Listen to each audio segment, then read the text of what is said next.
A job is meant for working hard, but not for resting. That's what the protagonist was thinking. The others had already turned their attention to their colleague Weng. The colleague wonders if he worked yesterday. And also, there are already cries that the guy's pulse is not palpable and it is necessary to call an ambulance. And here's Weng himself. He fell down while getting to his workplace with a cup of coffee. After 10 years of hard study, Weng got a college degree and worked for 2 years. The average overtime work exceeded 4 hours daily, working without a day off for 3 months. In his 20s, the guy's health was like that of a 70-year-old. Even he himself admits that his life was no better than that of a mere dog. While his colleagues tried to shout to the guy, he had already closed his eyes and fell into some strange dream, filled with strange and unrelated things, as well as where everything is depicted in green color scheme. When he came to his senses, he felt a sharp pain. He didn't realize what had just happened, whether he was dead or not. It all reminded him of some kind of dream. But it wasn't a dream. He opened his eyes a little and noticed blood on his hand. What he saw around him didn't make him very happy. There were some strange and frightening creatures and monsters around. All the buildings were battered, as if the hands, paws, or tentacles of these monsters had collapsed on them. One could also spot some sort of monster extermination team that was in the thick of things. To say that this surprised the guy is not to say anything. He was incredibly shocked. He didn't realize what had happened, and if he had traveled through time and something like that. Looking at the reflection on the axe he had in his hands, he saw that instead of a human head, he had a dog's head. And what was that stupid face looking back at him in the reflection? He grabbed his cheeks and began to pull them away, still staring at his reflection. All he could think was that this wasn't all just some stupid dream, and this strange creature was him with the head of a dog. After dying of overwork, he had turned into a werewolf with a dog's head. What the hell is that? Sure, he said his life was no better than a dog's, but that didn't mean he wanted to be a dog at all. Meanwhile, a huge monster that looked a bit like a monster-like flower let out a growl. This sent shivers down the spine of the average office worker. Suddenly, he noticed in the reflection that he seemed to have turned into a human again, and he didn't understand why it happened, because just now he had a dog's head instead of a human head. At the same moment, the monsters came too close and he was already within range of their attacks. Now it was no longer a question of whether he was a human or a dog. His priority was survival, and life could be about to end. The humans from the monster extermination team, meanwhile, are escaping. The monster level exceeds level 3, so they need help. Someone asks the commander to call for help, and someone is asking about whether they should retreat. At the same time, the man heard a voice saying that the infected should not retreat. Weng doesn't understand where the strange voice is coming from. He hears that he must do his best not to let the monster escape from the third block, that he must destroy all of them at any cost. The infected have no right to retreat, and all those who violate the order will be executed on the spot. Finally, the guy notices where the noise was coming from. It turned out to be a collar. It was a revelation to him. He's wearing a collar, and what kind of attitude they have towards humans. So they're infected. The monster tossed aside the people who tried to stop it. The guy taking cover behind the wreckage of a building notes that the monster looks cool. He is even annoyed that they are shouting to do at any cost, but the commander himself is not here. So all he can do is give orders through his collar. Reminding himself that he is not of this world, he decides not to participate in all of this. Then sadly notes that he died before this transformation after all. He then makes an attempt to lie on the ground and just pretend to be dead. Perhaps this is what will allow him to leave unnoticed as soon as the opportunity arises. In the meantime, the collar still gives out loud commands for the infected to kill the monsters at any cost. Noticing that no one is paying attention to him, he decides that now would be a good time to escape. However, he got tired of crawling pretty quickly, and he hadn't eaten since last night. He wanted to drink tea and milk. As the commands continued to sound and the infected continued to die, the guy was just thinking about whether there was tea and milk in this world, whether there was crawfish in this world, whether there was fried chicken, and so on. The commands kept going on and on. The boy thought of chocolate, and then immediately remembered that chocolate was not to be eaten by dogs, for they would die. He wondered what would happen to him after eating chocolate, considering he had a dog's head. Slowly but surely he crawled to one of the buildings, then threw on his cap and decided to look around inside. An exit was already looming on the horizon. He was so excited at what he saw. However, the monster struck with its tentacles right in front of him, and the guy was protected by the girl, covering him with herself. The poor girl was thrown quite far away from this blow. The monster roared and prepared to attack the girl again. The guy pulled his cap over his eyes and decided that it was none of his business. The monster was already hovering over the girl and had his tentacles. Closing her eyes, the pink-haired girl is indignant that the monster is ugly and hurts her, and in general, how he caught her. However, when she opens her eyes, she notices that she was attacked, not by a monster with tentacles, but that someone did not save her and is carrying her in his arms. The guy's head, meanwhile, has started to turn into a dog's head again. He is directly enveloped in energy. He even tries to justify that he saved the girl and intervened just this once, and that's it. Wang doesn't even realize himself why he even intervened in the first place. The girl is surprised by the fact that he came after her and saved her. She even repeats it twice. She then also starts stroking the dog's head, stating that he is the same dog. She didn't realize it would be so much fun. The guy is so pleased with the head stroking.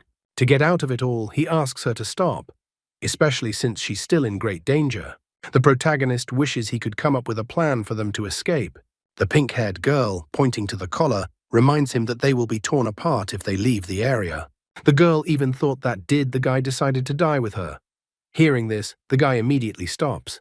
Now he understands everything. He said something about some human rights, and here it is like this. It's not surprising to him that the infected didn't rush to escape even when the danger was maximum. He wonders if he'll be able to escape with his head still in place. This world seemed to be too unfriendly to newcomers. Since they stopped, the monsters caught up with them rather quickly. Wang wonders why there are more and more monsters and why they are all coming towards them.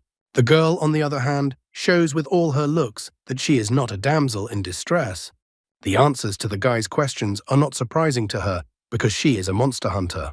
Having said that, they dodge the monster's attacks.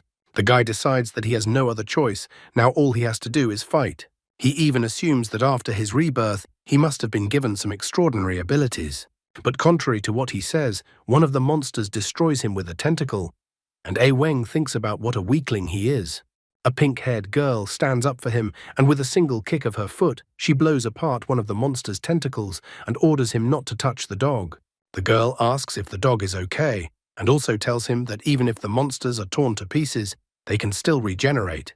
The guy is surprised that they can regenerate so quickly and easily.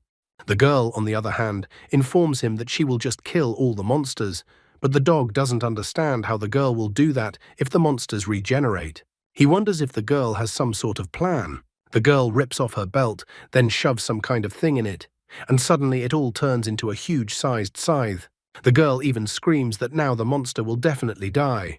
Taking this huge scythe with ease, she jumps on this monster with tentacles, calling it a freak. The guy looking at all this was a little surprised.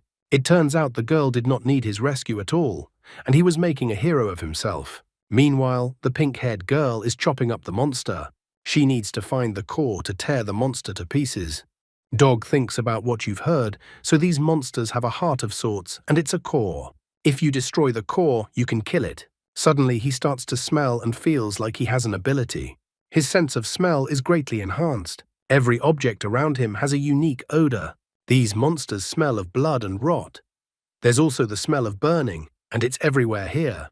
There's also a pleasant odor. It's that girl with the scythe. At this point, he takes a whiff and seems to find what he was looking for. He yells to the girl to listen to him, and that the core is right there. The girl doesn't seem to hear him. Apparently she's too engrossed, as if she's lost her mind. He takes something like a spear and stabs the monster, hoping his plan will work. The pink-haired girl stops and notices that something in the monster's behavior has changed. The dog's surprise is less. It turns out that his theory worked. However, the monster suddenly braids the guy along his arms and legs with its tentacles. This was definitely not something the guy had counted on. He started panting tremendously, once again feeling that his life was about to be cut short for the second time. So that was the end of his day-long journey to another world. However, suddenly he is called an idiot. These words burst out of a huge flaming mouth. The guy is surprised by this turn of events. It turns out he is still not dead, but is inside his subconscious. In his subconscious is a huge throne room, in the center of which sits someone resembling his current one, a chained werewolf. All around the subconscious in this hall are chains, as if a deterrent to this madness. Looking at this monster, Wang assumes that this beast is the original consciousness of this body he is currently in. There were some statues of people he didn't know everywhere. He wondered what these statues were. But then this big guy in chains spoke up and called someone a mean breed. Wang said hello to him. However, all of this really scared him and left him puzzled, as he didn't realize whether the prisoner in chains was talking to him or not. Besides, the prisoner did not look weak. The captive, on the other hand, was only throwing out scraps of words about how unforgivable it was and that he should kill them all. His gaze became incredibly wild, and he uttered that everyone should die. Wang was greatly frightened by such a thing, and then his body felt as if it was pierced with energy, and that energy filled his body. Suddenly, Wang's consciousness came to his senses, and he lightning quickly broke the monster's tentacle bindings that were restraining him. Even the pink-haired girl paid attention, though she was busy with her fight. The guy, who had become more like a large dog or wolf, easily grabbed the core or heart of the monster that had almost killed him a while ago. Then he squeezed the heart with his huge paw, and the remnants scattered in different directions. The monster let out a deafening roar, and then died. And do you think that the guy will become the same by the results of his journey as that monster which sits chained in his subconscious? And by the way, remember that work is not everything in your life, so take care of your health. The entire body of the monster that looked like a flower shrank. The pink-haired girl kept looking at the monster, trying to understand what had happened. The team responsible for destroying the monster was also a little puzzled. They were happy that the flower monster was dead, but they didn't really understand how it happened. Meanwhile, the dog's head began to fade away. A moment later, Wang regained his human head. Suddenly, some powerful energy materialized in his hand. This mysterious energy flew off the guy's hand and plunged into his chest. At the same moment, it was as if he was inside himself, and the monster flower reappeared right in front of him. Wang realized that he was most likely in his subconscious. The only thing he didn't understand was why the monster had reappeared in front of him. However, the guy must have forgotten that he was not alone in his subconscious mind, and his inner monster was not slumbering either. The monster flower shook as the giant dog appeared in front of him, ready to tear him apart. And so it does. The giant dog mauled the flower monster in one sitting and ate it, leaving the flower monster no chance. Wang was scared as hell. An ordinary working guy would definitely never dream of seeing such a thing. After eating, the giant beast only picked its claws in its teeth. The monster complained that it was too little and wanted more food. At the same moment, Wang heard the pink-haired girl call out to him, and he suddenly came to his senses, coming out of his subconsciousness. The girl is happy that they won. She wonders if the dog got the monster core. This strange world is too dangerous for the guy, so he decides he's going to keep his head down until he's finally dealt with everything.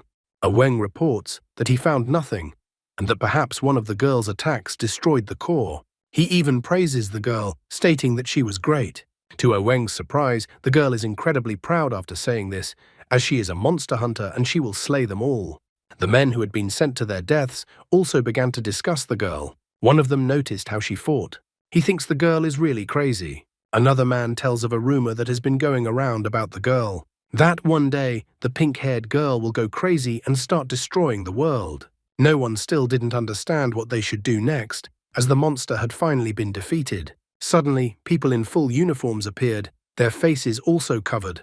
Wang wonders to the girl who these people are. One of the arrivals turns to the captain. He confirms the death of the ghost-level monster YC-9523 in the third block. In response, the captain orders him to organize troops to clear the battlefield, remove the monster's organs, and avoid the spread of infection. A subordinate then tells all those in charge to get to work immediately. Wang and the rest of the infected are put into a car to take them to the base. After a while, they had already reached the base, which was near the sea.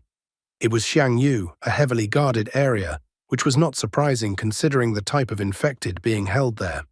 Wang looked around, trying to get a good look at the place they had gotten into. There were guards, nurses, and the rest of the infected around. This was the very place where the infected are kept. Satisfied with herself, the pink-haired girl walked up to Wang and put her hand on his shoulder. The other infected were surprised.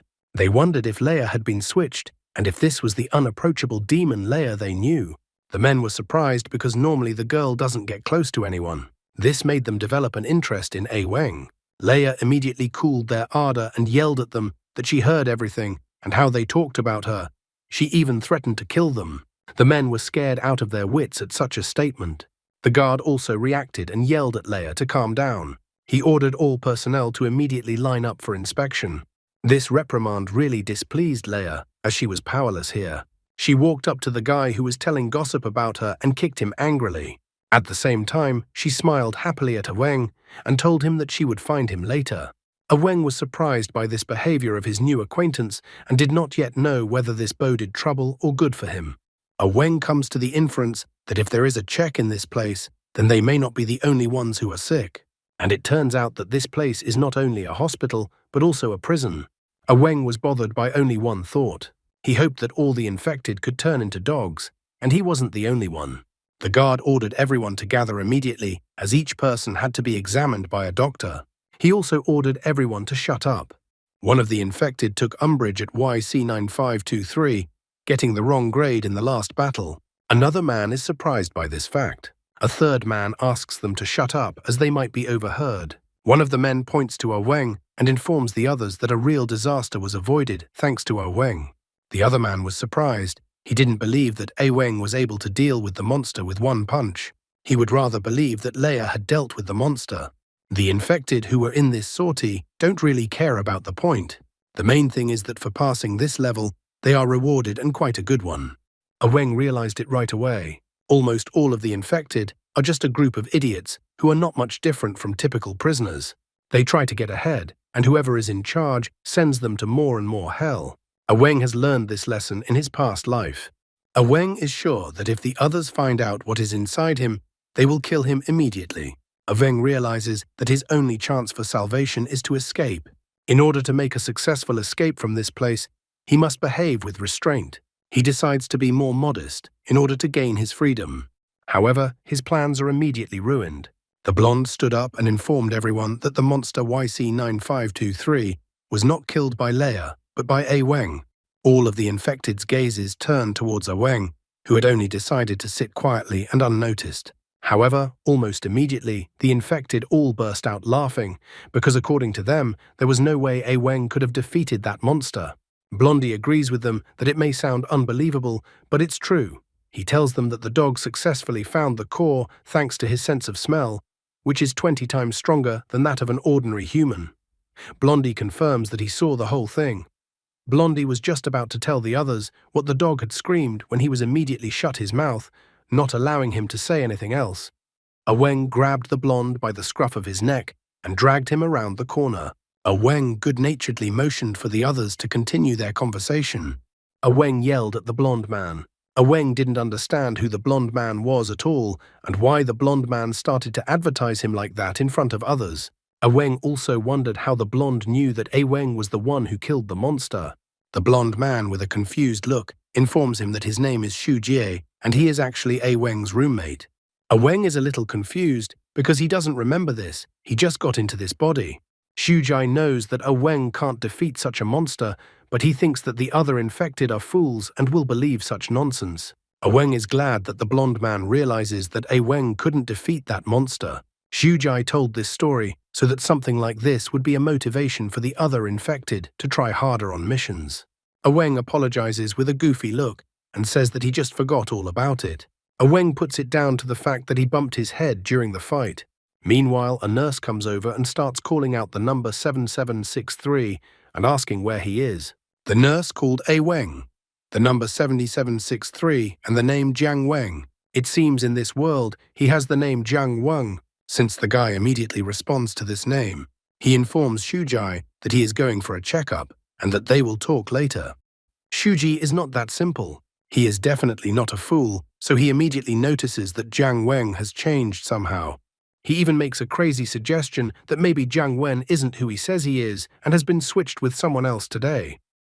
The infected's health check was unbearably hard. Jiang Wang even felt like he was being called a monster, an infected, a monster, and that he was wished to die. However, an incredibly beautiful nurse soon appeared, who lovingly wanted to examine Jiang Wang and asked him not to be afraid. The guy who couldn't move anymore was unable to resist such a nurse. His nose was even bleeding. The nurse took out a huge syringe and was about to inject Jiang Weng, the guy, as much as he could from this procedure, although his red face proved that he did not mind to do it, and rather even in favor of this initiative. He was so willing to trust the nurse that his feelings for her became incredibly inflamed, and his head once again turned into a dog's head from pleasure. In the same instant he awoke. All of this was just his nightmare. Too much had come over him on his first day in his new-to-him world. He was glad that at least there was a nurse. When Jiang Weng turned his head to the left, he noticed Leia sitting in front of his bed. Jiang Weng was greatly surprised by this sudden turn. He actually cried out. He didn't understand how the girl got into his room. Leia asked the guy to be quiet as she had secretly sneaked into his room. Wiping his eyes, Jiang Weng wondered what the girl forgot in his room, and even in the middle of the night, Leia thought the guy was having such a funny sleep, which is why she decided to watch him. Leia reminds the guy that it is customary to pay for salvation. Since Jiang Weng saved her today, Leia wants to pay the guy back. Jiang Weng is surprised. That's how the girl thinks. Then he wonders how Leia is going to repay him. For starters, Leia is going to get under the blanket. Jiang Weng wonders what she is going to do next, but Leia asks the guy to be quiet. Watching all of this is Zhu Jie, who is being kept awake by these two. Shuji realized that Jiang Weng seemed strange and distracted for a reason. Shujai seems to have realized the reason. It's all spring, the time of breeding. The girl is about to embrace Jiang Weng with her arms. Jiang Weng, like a faithful dog, even has his tongue sticking out. He's not wagging his tail like a dog, and that's because he hasn't transformed yet. Leia wrapped her arms around Jiang Weng's neck so tightly that the guy thought that the girl was about to strangle him. At the same moment, the couple notices Shuji sitting and glowering. Leia asks Shuji why he is still awake. Shujai takes her hint without any unnecessary explanation. Shujai decides to leave the room and asks the couple to have fun, and he will cover for them. Leia even felt like she liked Shujai as well, except that Jiang Weng isn't particularly pleased that his roommate is escaping like this. After all, Leia is completely inept at doing what the guy wants. Jiang Weng even asks Shukai not to leave and help him. Shuji is surprised, for he doesn't understand how he can help. Jiang Weng exclaims that Shujie is just thinking about the wrong thing. Leia doesn't understand, as she has to do a favor for a favor. However, Jiang Weng asks her to drop the idea. Shujie asks them to keep their voices down, as the guards can hear them. Meanwhile, night guards patrol the area. At this moment, another person was heading towards the guards. I wonder what trouble awaits the guy and his friends, and also how he will get out of these problems. The guard first wondered who was in front of him. However, when the man stepped out of the shadows, the guard recognized him immediately. The man introduced himself and said that he was from the task force, from the 3rd squad. The man also showed a piece of paper. It was a license to seize the infected. The man needed 3 infected to accomplish the mission, and he demanded those infected right now. As they walked towards the infected, the guard asked if the man had anyone in particular in mind. Carefully looking over the names of the infected on the 1st floor, the man informed him that he didn't have a specific person for the mission yet, but he had a hunch they were here. After a while, he ordered that the 2nd floor be examined. The guard understood the order. The trio still continued to make noise. Jiang Weng was still asking Leia to leave his room. He even wondered if it could be considered an escape. Leia doesn't think she has anything to be afraid of. Jiang Weng thinks he has something to be afraid of. Shuji is still trying to be invisible. He asks Jiang Weng to ignore him. He can wait in the restroom while Jiang Weng finishes having fun with Leia. The guy tried to chase the girl away with the promise that they would meet up later, but the girl thought the guy was lying to her. The guys finally opened the doors for Leia to leave their room, and just at that moment, the commander and the guard walked past their room. Everyone present didn't expect this turn of events and looked at each other suspiciously. After that, the guys realized that now they would be reprimanded by the guard, sharply closed their door, wishing the 2 men a good night, as if no one had noticed them. The guard, as expected, became furious at this turn of events. He immediately began reprimanding Leia for sneaking out of her cell again. The guard told them to open the cell doors. When the guard opened the door, he wondered who had allowed the infected to hold meetings. The guard even wanted to send everyone present to the lockup. Jiang Weng tried to change his mind. Shujai also said that everything has a price. That's why he suggested to discuss everything personally with the guard. Leia, on the other hand, is not going to hide anything. She calls the guard a jerk because she just got lost on the way to the shower room. Jiang Weng is sure that the guard has a small salary, which angered the guard. While Jiang Weng was begging the guard to be merciful, the man from the task force started looking at the guy carefully. The man immediately informed Jiang Weng that here he was, meeting him. Jiang Weng does not understand anything. However, the guard is angry at Jiang Weng for just standing up. As it turns out, the commander chose Jiang Weng for the mission. The guy doesn't understand what mission we are talking about. Jiang Weng starts faking it, stating how much pain he is in. He reports that the wound he got during yesterday's battle hurt a lot. Even the nurse said that he should rest for at least 10 more days. Everyone present was perplexed by his words. Jiang Weng apologizes and informs them that he cannot take part in the mission. He even reminds the guard that the guard was going to send him to lockup. Shujai tries to shut the guy's mouth and informs him that he was just joking like that. He even asks for just a minute to talk to Jiang Weng. Shujai wonders to the guy what he is doing. After all, he was going to try his best to prove himself. That is why Shujie doesn't understand why Jiang Weng would miss such an opportunity. He also notes that Jiang Weng is not a good actor. Jiang Weng says that Shujie can do what he wants, but he won't fight anymore. Shujie, on the other hand, informs him that the likelihood of there being someone like YC9523 this time is extremely low. Therefore, he believes that the guy has nothing to worry about. If that's not enough words either, then Shujie puts his hand on Jiang Weng's shoulder and tells him that if he cares so much, he will also go along with him this time so that Jiang Weng will feel safe. Shujai thinks that this time they will definitely succeed in gaining recognition and proving their importance. The guard is against this, however, because the commander hasn't said a word about Shujie. Leia is not going to be left out, so she raises both hands and declares that she will also go with the others. The guard tells the girl not to interfere and demands that the girl return to her cell. Shujie, on the other hand, informs Jiang Weng that he will be by his side.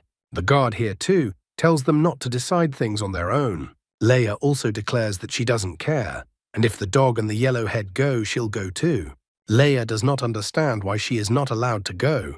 The guard, on the other hand, is too noisy with all these infected. The commander can't stand all this talking noise, so he tells everyone to shut their mouths. He says he'll be the only one talking now. He will decide who he will take and who he will not. The commander tells all three to expect him at 6 in the morning and no tardiness, and then leaves. Leia is happy as she goes on the mission along with the dog. She even announces the formation of an invincible team. Shuji is happy as well. Jiang Weng alone is depressed as his life is ruined. The commander is not simple either. He was also happy that Jiang Weng would go with him, even though it turned out to be a bit more complicated than he had planned. In the morning, all three of them met with the commander. The commander informed them that his name was Ling Bo, and that he was in charge of this mission.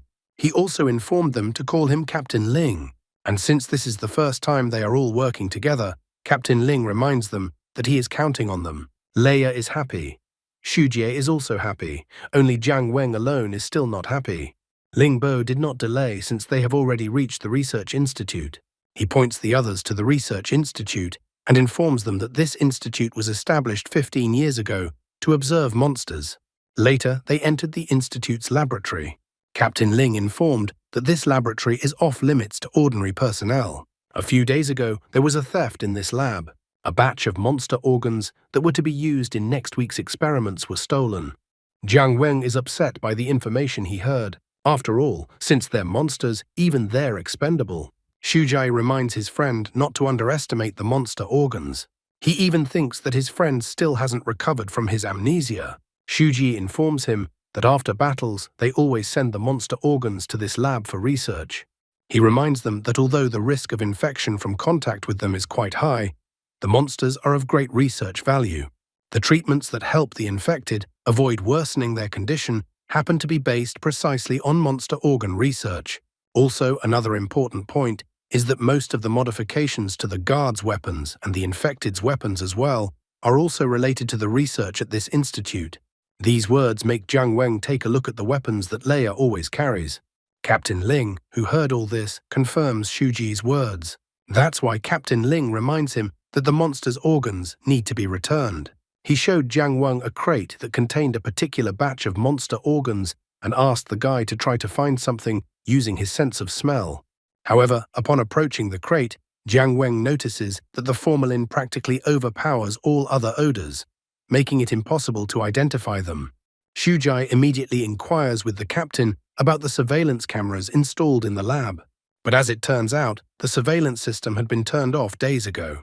There were no witnesses, no shoe marks, no fingerprints, and no hair. The thief who broke into the lab left no evidence behind. The captain reports that the work was professional and that they have only a week to solve this theft case. Xu Jai reminds him that there's a slight possibility that there's no genius thief who broke into the lab, and that it could just be some intern's carelessness. Leia agrees with him. However, the captain reported that there was no record of it.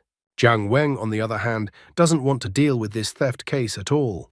He doesn't want to work at all, and is only thinking about how he can make it through just 1 week. While he was unconsciously touching the collar, he suddenly remembered about it. He remembered that he wouldn't be able to do anything with this collar on anyway. However, collar control doesn't work on a mission. In this theft mission, he saw his chance. This was his chance to escape from this place.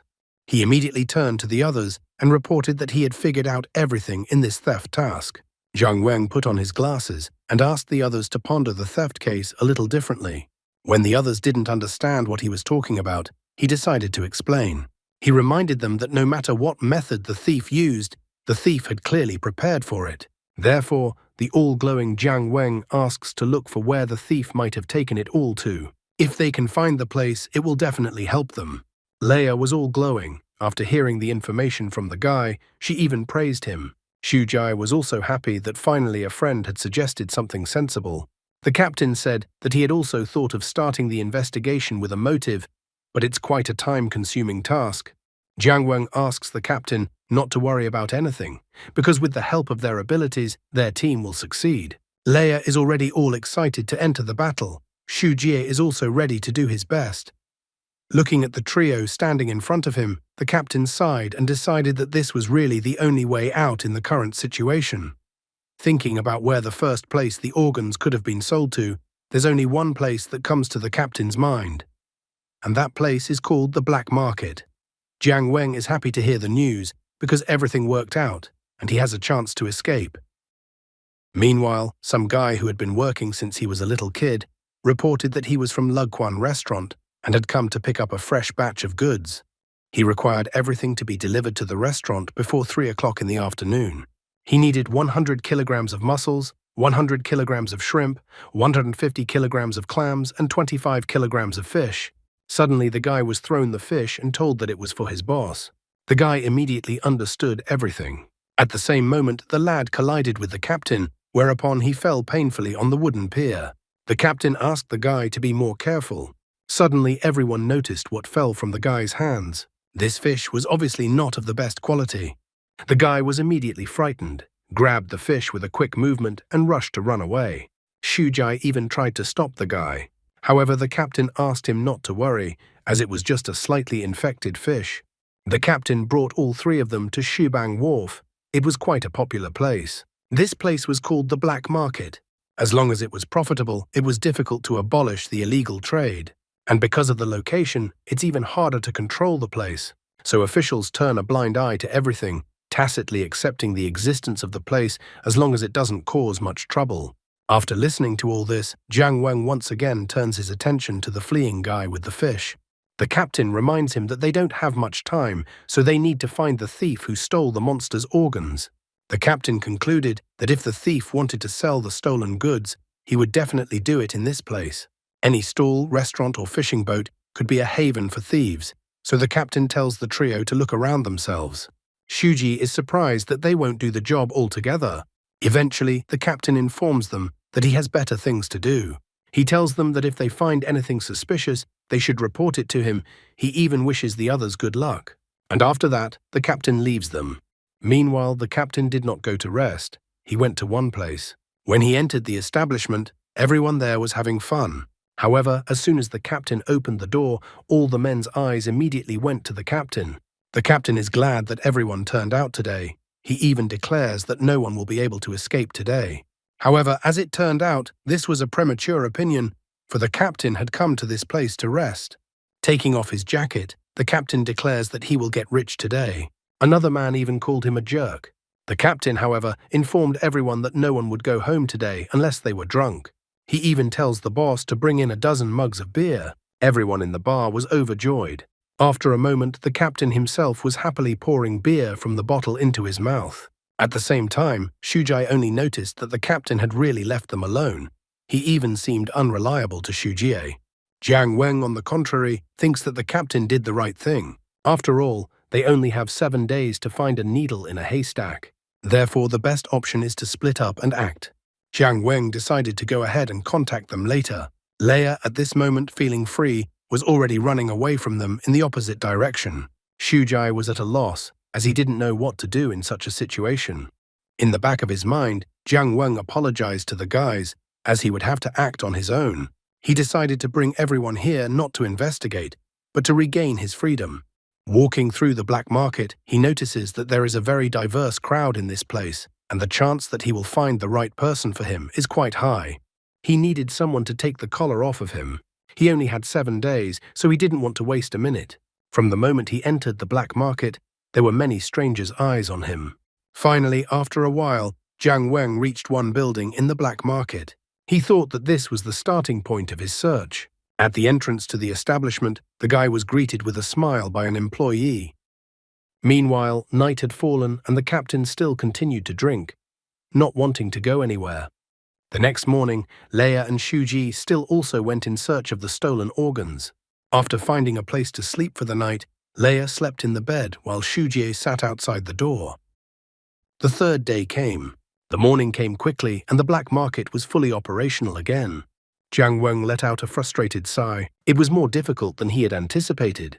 In 3 days, he still hadn't managed to accomplish anything. He had already noticed that this restaurant was obviously not that simple, but he still hadn't been able to find out anything. There was too little time for such a task. Suddenly, the employee who was only talking to the guy who came in ran to his boss. The boss's smile could not be hidden after his words. The boss didn't hesitate to run to see what his subordinates had done. The subordinates were all smiles when the boss ran out to meet them. He asked if they had succeeded. One of the subordinates said that they had succeeded. He even praised the boss because he was incredibly talented and that his method had worked. The other subordinate agreed with this statement. They gathered the infected creatures together, then starved them, and then forced them to fight each other. One of the infected became incredibly ferocious through this method. As soon as they opened the container, a monstrous monster emerged. This monster looked like a chimera, as if a fish had been combined with an arthropod. At the same time, the fish had giant fangs. Level, weak beast. The boss asked if anyone had discovered their plan, and the subordinate replied that it was simply impossible. The boss is incredibly happy to hear the news. He is glad because the more ferocious the monster, the more expensive it can be sold. Even for such a monster, he was expecting to get 100,000. Meanwhile, Jiang Weng was sitting on the roof with his hood over his head like a Spider-Man. He knew that there was something going on in this place, but he didn't think it would be this much fun. Suddenly, the monster became enraged and pushed his subordinates away. The monster was about to escape, however. The boss told his subordinates not to let the monster escape. At the same moment, right in front of the monster, Jiang Weng jumped off the roof. The boss immediately told the guy to stop the monster. Jiang Weng is upset. He doesn't understand why people want to possess what they are not supposed to. He reminds him that it's the boss's monster, so he and his subordinates should help Jiang Weng. The monster still keeps running at the guy, so he has no choice. Jiang Weng firmly grabs the wooden beam like a baseball bat and swings like he's trying to hit a home run. The boss practically has tears in his eyes as the defeated monster falls right in front of him. The boss is incredibly upset because now he won't get his 100,000. Frustrated and furious, the boss wonders who the guy in front of him is. Jiang Weng is practically sickened by the stench that comes from the monster. Since the boss asks who he is, Jiang Weng informs him that he is the one who knows their secret. The boss and his subordinates immediately stared at the collar around Jiang Weng's neck that he had specifically shown them. Seeing the collar on the guy, they were immediately wary because he is infected. Jiang Weng admits that the boss is not mistaken and that he is the infected one. The guy immediately informs the boss not to worry. Jiang Weng didn't have any thoughts of reporting them, and he doesn't realize if there's any point at all. Then the boss asks what the stranger wants from him. Jiang Weng says that he came to ask some questions, and he hopes to get an answer to them. And if the answers are different from what he knows, It will make for an uncomfortable situation. The boss immediately realized that it sounded like a threat, so he became even more wary. Jiang Weng asked his first question. How long had the boss been working in this field? The boss said that he inherited the restaurant about 7 years ago.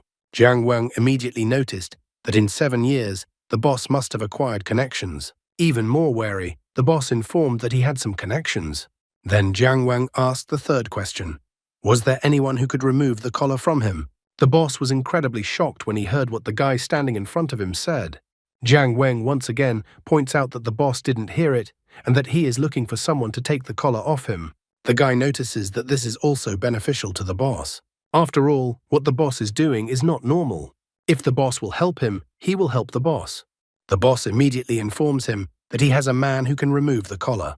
He offers to take the guy to him. Jiang Weng likes people with business acumen. However, the boss shows his subordinates a thumbs up, and they somehow smile grimly. I wonder if they're going to harvest the guy's organs. I've seen something like this before.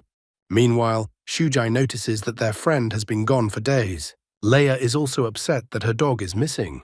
The captain was also nowhere to be seen. Shuji only hoped that nothing bad had happened in the meantime. The boss led the guy to have his collar removed. Jiang Weng inquired whether they had a long way to go.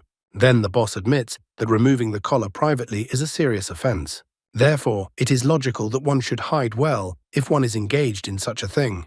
The boss informs him that they are almost there. The boss is already happily noticing the guy calmly walking into his ambush. All the subordinates in the neighborhood had already prepared. They were just waiting for the signal to start. One of the subordinates notices that the guy doesn't look very smart. Another subordinate doesn't think the guy might be able to fight back. The third subordinate was glad because the infected guy would be worth over 100,000. They all rejoiced because this is what happens when you get in their way. After that, the operation to capture the guy began, and all the subordinates jumped out of their hiding places. But there was no one in the alley, neither the guy nor the boss. Everyone had seen them going to that place, but at the moment, there was no them in that place. Meanwhile, in the neighboring alleyway, Jiang Weng clamped his hand over the boss's mouth. The subordinates were trying to find the boss and the infected. They decided to search all around. Jiang Weng ordered the boss to keep quiet. He recalls that he was sincere with the boss and the boss thought of killing him. He notices that all these people smell strongly of fish, so he immediately realized what was waiting for him next.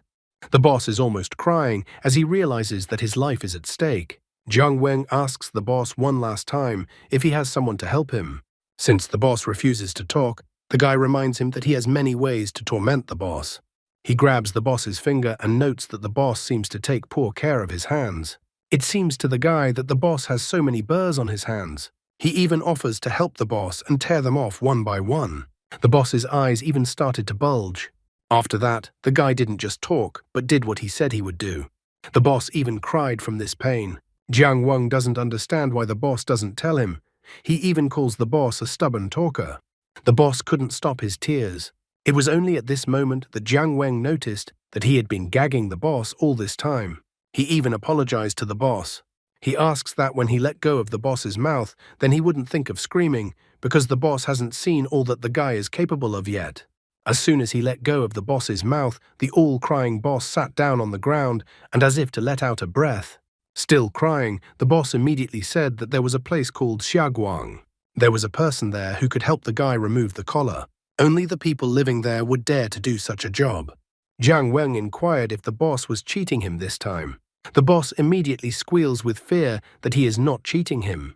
The guy reminds the boss that if he finds out that the boss cheated him, the boss won't get off that easy this time. In the same instant, the guy's face turns into a dog face. He promised that if the boss had cheated him, he would arrange for the boss to have nothing to get burrs on. The boss was incredibly frightened by what he heard. The same boss who thought that he could do whatever he wanted and that no one would ever do such a thing to him. After saying those words, Jiang Weng immediately left the boss.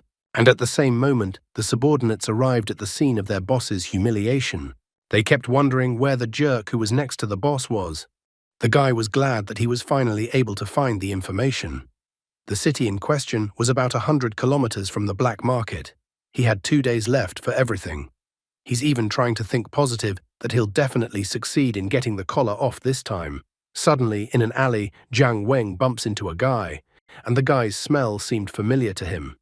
This guy talking on the phone had the smell of a lab where monster organs were missing. The man informed his interlocutor that the goods were ready, and he demands that everything be as agreed, not a penny less in money or weapons, and that he was on his way.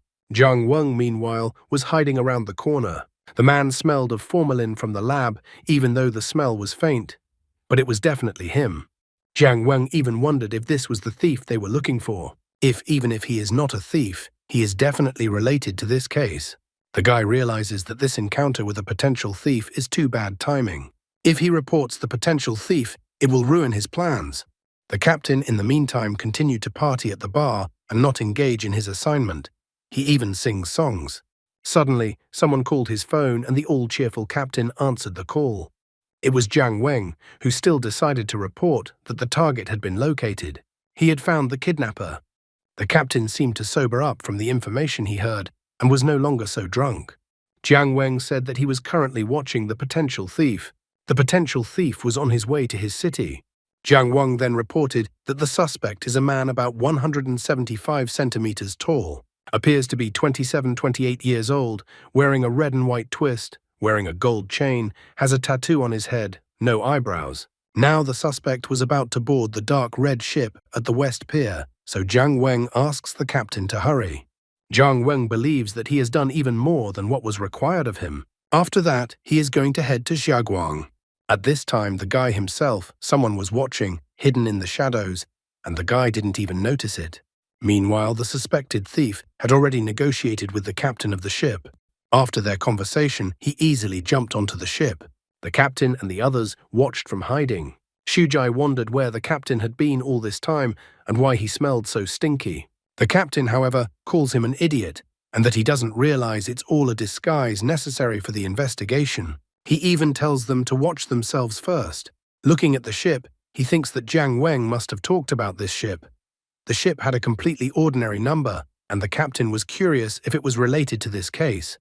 Shujai wondered where their friend was, and did he really tell the captain about everything but didn't show up himself? Unfortunately for them, the guy didn't respond to their messages. Leia is worried too, because the dog has been gone for days.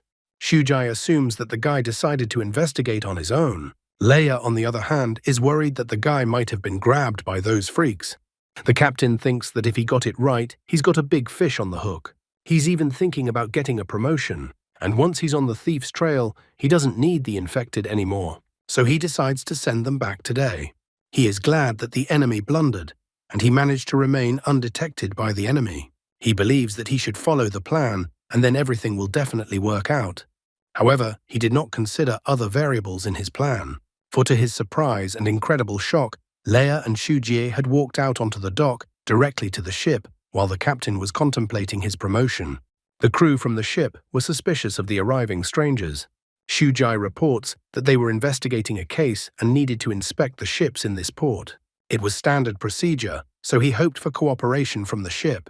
Leia was also trying to insist on cooperation. The captain stared at the arriving strangers, and then, while another member of the ship's crew turned around and walked away, he demanded a warrant.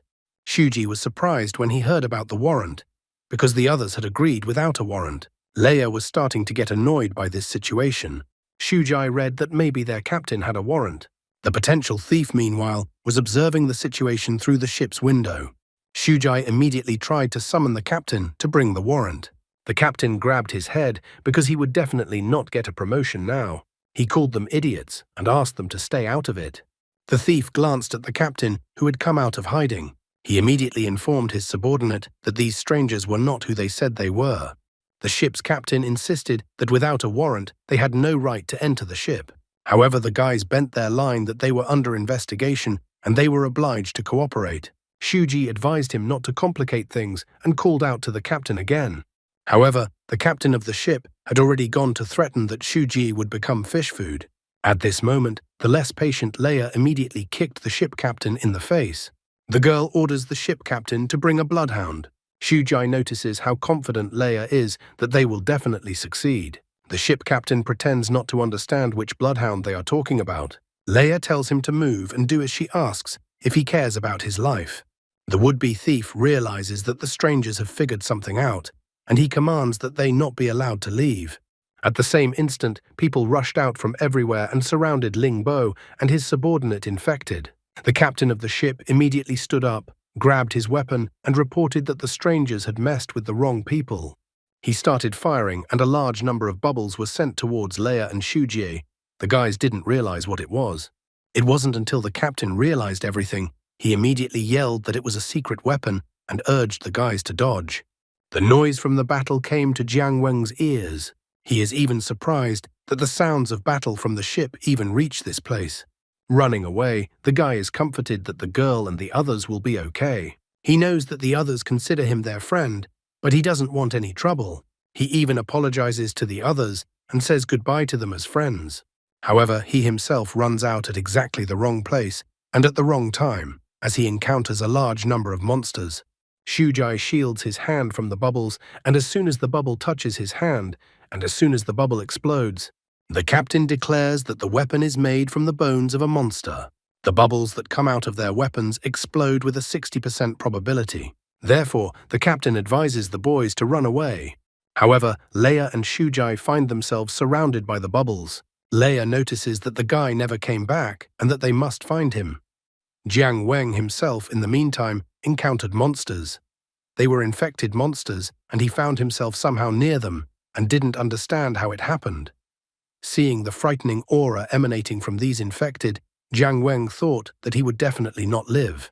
However, all the monsters suddenly kneeled before him and informed him that they had finally met their great lord again. Looking at the monsters that kneeled before him, he didn't understand which great lord they were talking about. However, almost immediately, he came to the conclusion that they must be talking about the monster inside him, and that he was indeed a lord to them. It seems that this body is indeed some sort of monster leader. The monster with hair like vines asked if there was any progress on the Lord's mission. The guy absolutely didn't understand what mission it was talking about. He tried to go inside his soul to meet the monster inside him. Inside, he called out to the monster and felt that they should help each other and exchange information. Jiang Wen was even embarrassed. He was annoyed that the monster didn't answer his question in any way. He felt that next time he should make an agreement with the monster in advance. Looking at the monsters, Jiang Wen couldn't help but think about what would happen if he said that he was no longer their leader. He felt that he shouldn't do such a stupid thing, for he would be torn apart by the monsters right on the spot. The green monster girl was full of anger. In the end, Jiang Wen decided that he shouldn't show his weakness and pull himself together. He clucked his tongue. Immediately, the boar-like monster became very frightened. He noticed that the Lord was angry. The boar asked the captain to watch his tone, and so the third captain appeared. The boar reminds them that their Lord is on S level. They have been in hiding for 6 months now, and people have become much more vigilant and are taking precautions. Their master, on the other hand, has agreed to do the kind of dirty work they can't help him with. So all they have to do is trust. Jiang Wen was glad that the boar had spoken. This boar even seemed somehow familiar to him. After that, the boar said that he believed that the master would find the 0 infected. Jiang Wen was shocked when he heard that the idea was to find the 0 infected. The captain asks the boar to shut up, for she herself knows that the task of the master is not that easy. However, from the captain's observations, she believes that the master has other plans. Jiang Wen's plans were to remove the collar and escape. The guy already thought that this shrewd person had exposed him. The boar came to his rescue, saying that it was simply impossible and that surely the master had just changed his plan of action, as he couldn't abandon it. The captain told the boar to shut up. Angrily staring at the monster captain, Jiang Wen declared that the captain dared to teach him what to do and how to do it. The monster captain experienced awe and fear from that look and words. She immediately apologized to the master and declared that she had crossed the boundary. Meanwhile, in his thoughts, Jiang Wen was angry with himself. All this time, the monsters had been following him while he was in the black market, and he didn't even realize it. He complained that he lacked experience. However, he told himself to calm down because he needed to analyze the situation. According to the boar, he is a spy who was sent to find 0 infected. These monsters were his subordinates. They were continuously following him, so even if he took off the collar, he wouldn't be able to escape. These monsters would definitely not let him escape, and he wouldn't be able to defeat all these monsters because that monster inside him was still too weak. The guy had no idea what he should do in this situation. He needed to think of a way to get rid of the monsters. Meanwhile, Shujai was still being attacked with the bubbles released from the bone weapon. Leia was also fighting against the attackers. She was incredibly pissed off by all those bubbles. She declared that she would kill anyone who touched this guy. At the same instant, the suspected thief appeared behind her back. He immediately recognized the girl and advised her to do nothing. If she did anything at all, her friends would find out all the information about her. When Leia was attacked by multiple bubbles and stopped doing anything, the captain yelled at her. The captain realized that he shouldn't care and that he needed to escape from this place as quickly as possible. However, the captain was unable to escape as he was surrounded on all sides by the ship's crew members. He looked at his subordinates, and the situation around the situation was very bad. Leia had stopped doing anything, and Shujai was already exhausted and could no longer fight fully. At this moment, Jiang Wang decided that he needed to distract all these monsters. He asks them if they heard the noise. The captain of the monsters declares that they have heard and that the sound is coming from a ship. The boar immediately understands everything. The Lord wanted to say that this boat is not that simple, and that the fishermen are not simple. That's why the master has been watching them all this time. So the Lord thinks they have something to do with the case. And maybe they can find out about the 0 infected. The Lord just pretended to want to escape, but it was all a disguise so he could get close to them himself later. The boar notices that he expected nothing else from their great Lord. The arms of the monsters surged upwards as they praised their great Lord. Jiang Wang is glad that the boar has said all this. He notices that the boar is quite savvy, so he orders all the monsters to destroy the ship and the fishermen. The monster captain understood and accepted her great lord's order. Shuji, meanwhile, was receiving a slap in the face from the ship captain. Leia raised her hands and declared that they were surrendering, and only Ling Bo still didn't understand how he got into this situation. The would-be thief, meanwhile, was about to end all this squabbling. He took out a weapon, the exploding bone, enhanced version. This weapon was quite popular in the neighborhood. The official number is YC0467. The weapon uses part of the spine to make the weapon. It has an 80% chance of detonating, and the explosive power is equivalent to a Class A bomb. The potential thief decided to start with Shujai and had already taken aim at the guy. However, suddenly, the water behind him began to bubble suspiciously. In an instant, the ship was entangled with the plant-like vines, and the ship went down. The potential thief and the rest of the crew stood and just watched the ship go down. Captain Ling, Leia, and Shujie didn't realize what was happening around them either. Finally, the ship easily went underwater with a sudden movement, flooding the entire dock with water. The ship's crew panicked from side to side and then started to run away because now they noticed that it was a monster. It was the captain of the monsters. Number YC186. Codename Flower Spirit. Skill Plant Control. Level Ghostly. The ship's crew abandoned running away from this place. However, the monsters were already waiting for them on the land on the other side. The boar, as soon as it saw all those fishermen running straight towards them, told the monsters to kill them. The monsters started grabbing one fisherman after another. The fisherman only screamed pitifully and asked to report the monsters' invasion to the city. Some of the fishermen were mercilessly eaten by the monsters. Leia and Shujai were shocked by what they saw as they watched the monsters massacre the fishermen.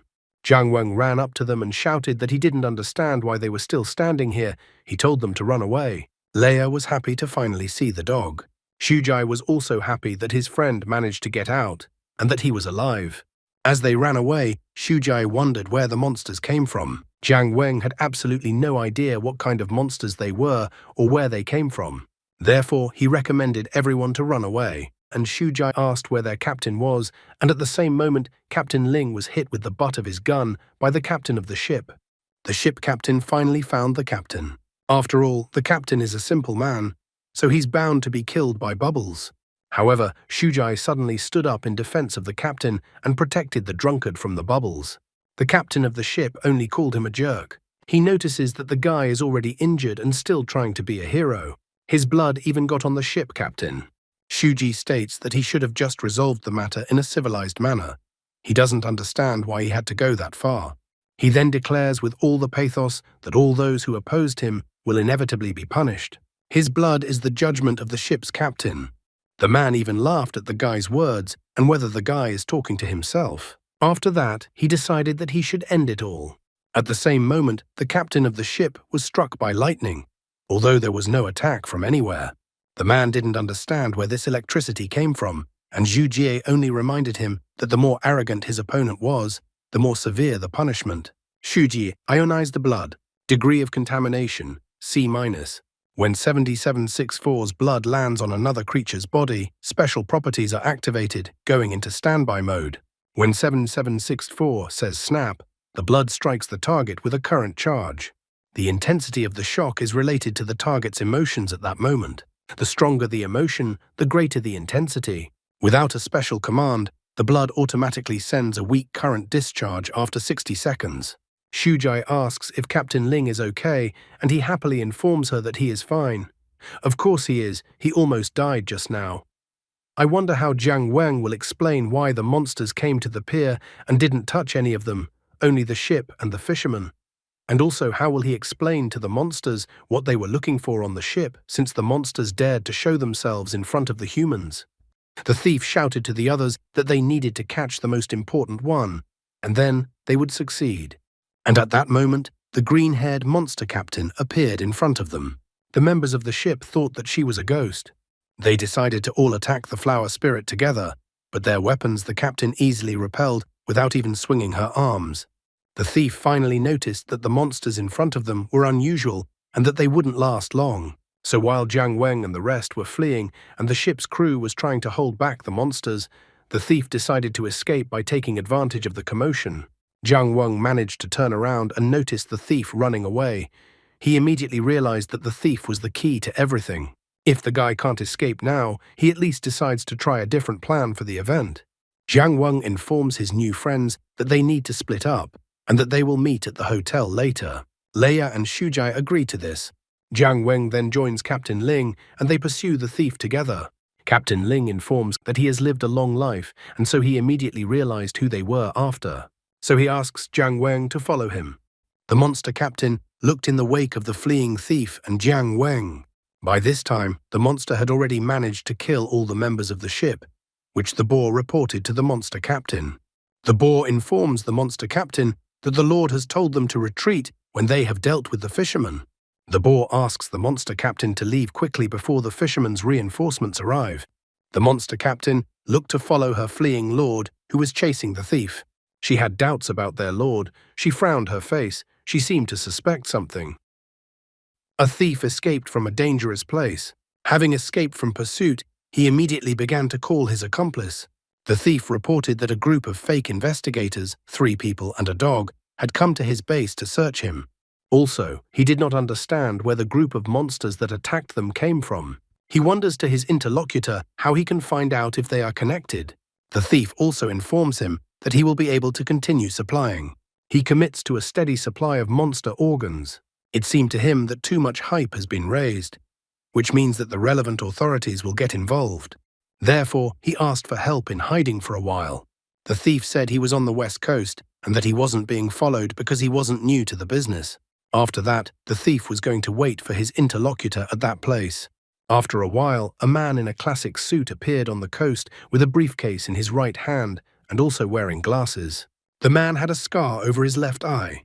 Seeing his interlocutor, the thief immediately rejoiced because the boss had come in person.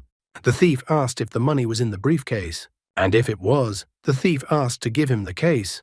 He also asked if the car was ready for him. However, the boss first asks if the 3 men saw the thief's face and if they are alive. The thief is furious, wondering if the boss is going to burn all the bridges. Because of his anger, he even holds a gun to the boss's head. The thief doesn't understand why the boss would do such a thing.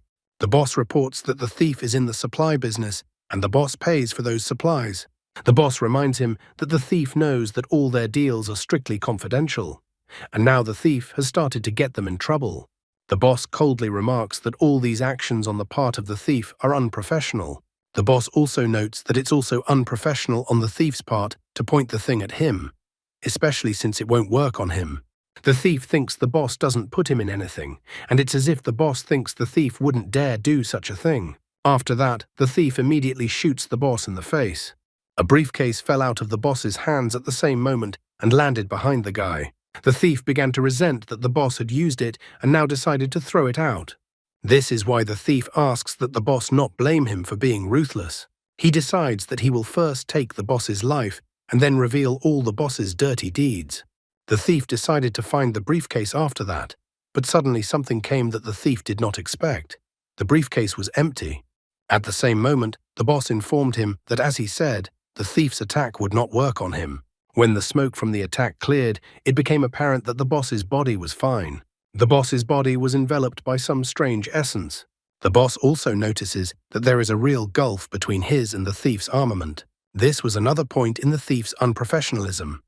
That entity was jellyfish armor, created from the body of a monster jellyfish armor, number YC0213.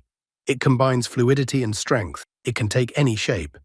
The boss then offers the thief a glimpse of what professionalism is and uses the shape of the jellyfish armor spikes.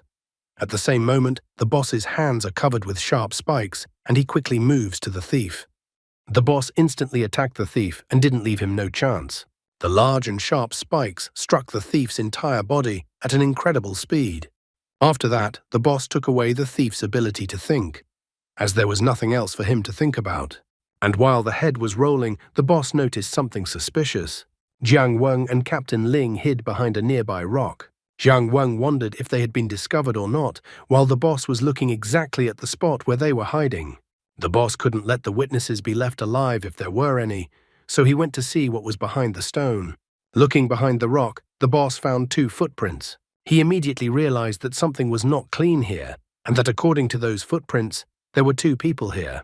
Jiang Weng and Captain Ling meanwhile tried to escape.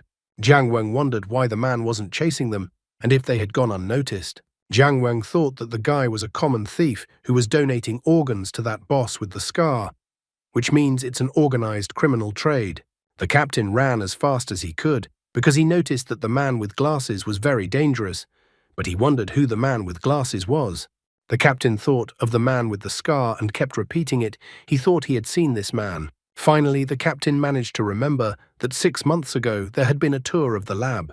A group of executives came that day. In that group was this man with the scar. This man is the secretary of Sanju's organizational department, Wang Ai, and now it turned out that this man was the one behind the theft of the monster's organs. The captain began to complain about how he was an idiot and that he should have guessed earlier. After all, how the thief had managed to avoid the cameras was only if the thief knew the exact schedule. He knew all the details of the lab's layout, so he didn't leave a single trace. Without help from inside, the thief couldn't have pulled off something like this. The captain noted that his intuition had not failed him and that investigating was the right thing to do. He was even glad that he had definitely caught a big fish this time. The captain doesn't understand his situation at all, and he's incorrigible. Meanwhile, the 5th squad arrived at the scene of the battle between the monsters and the fishermen. The monster incident happened at pier number 13, so all the troops closest to the site were sent there. Jiang Weng and Captain Ling also arrived there and tried to pass so that they wouldn't be noticed. So Jiang Weng and Captain Ling arrived at the hotel. Leia was happy to see her dog and immediately climbed up for a hug. Leia and Shujai wondered where Jiang Weng and Captain Ling had gone. After a short story, the captain stated that the investigation is over, which means they can go back. The captain reports that they have all had a very hard time in the past few days. He must have forgotten that he had been drinking at the bar all those days. The captain states that after what happened, they can all be considered comrades for having survived death together. The captain suggests that they all have dinner, as they must be hungry. Leia immediately complains that she has no money for that. The captain sighs because they don't have to have money, since all food expenses are covered during the investigation. However, he states that excessive wastefulness should be avoided. I wonder how this drunk is going to provide his bosses with all the receipts for drinks and food from the bar. Shujai informs him that he knows a great place for such an occasion. After a while, they arrive at Shujai's designated location. Shujai immediately shouts to his mom that they have arrived. It turns out that Shujai has a mom. A woman came out of the house. She was surprised that Shujie had shown up. The mom was only expecting her son for the holiday in 9 days. She immediately wonders why the son came so early. Shuji introduced his friends to his mom, and also said that they were on a mission nearby, so Shuji decided to stop by mom's house. Judging from the surroundings, Shuji's mom lived quite poorly. The captain was surprised that this place belonged to Shujie's mom. The son, on the other hand, praises his mother's food. Jiang Weng, on the other hand, notes that the beer goes well with the appetizer. Leia is of the same opinion and asks for more. Leia likes cold drinks. Shujai asks her not to drink too much and to eat more. Jiang Weng asks the captain if he is happy that there is progress in the case. He was about to tell about the man with the scar. However, the captain interrupts him and asks Shu Ji how his injuries are.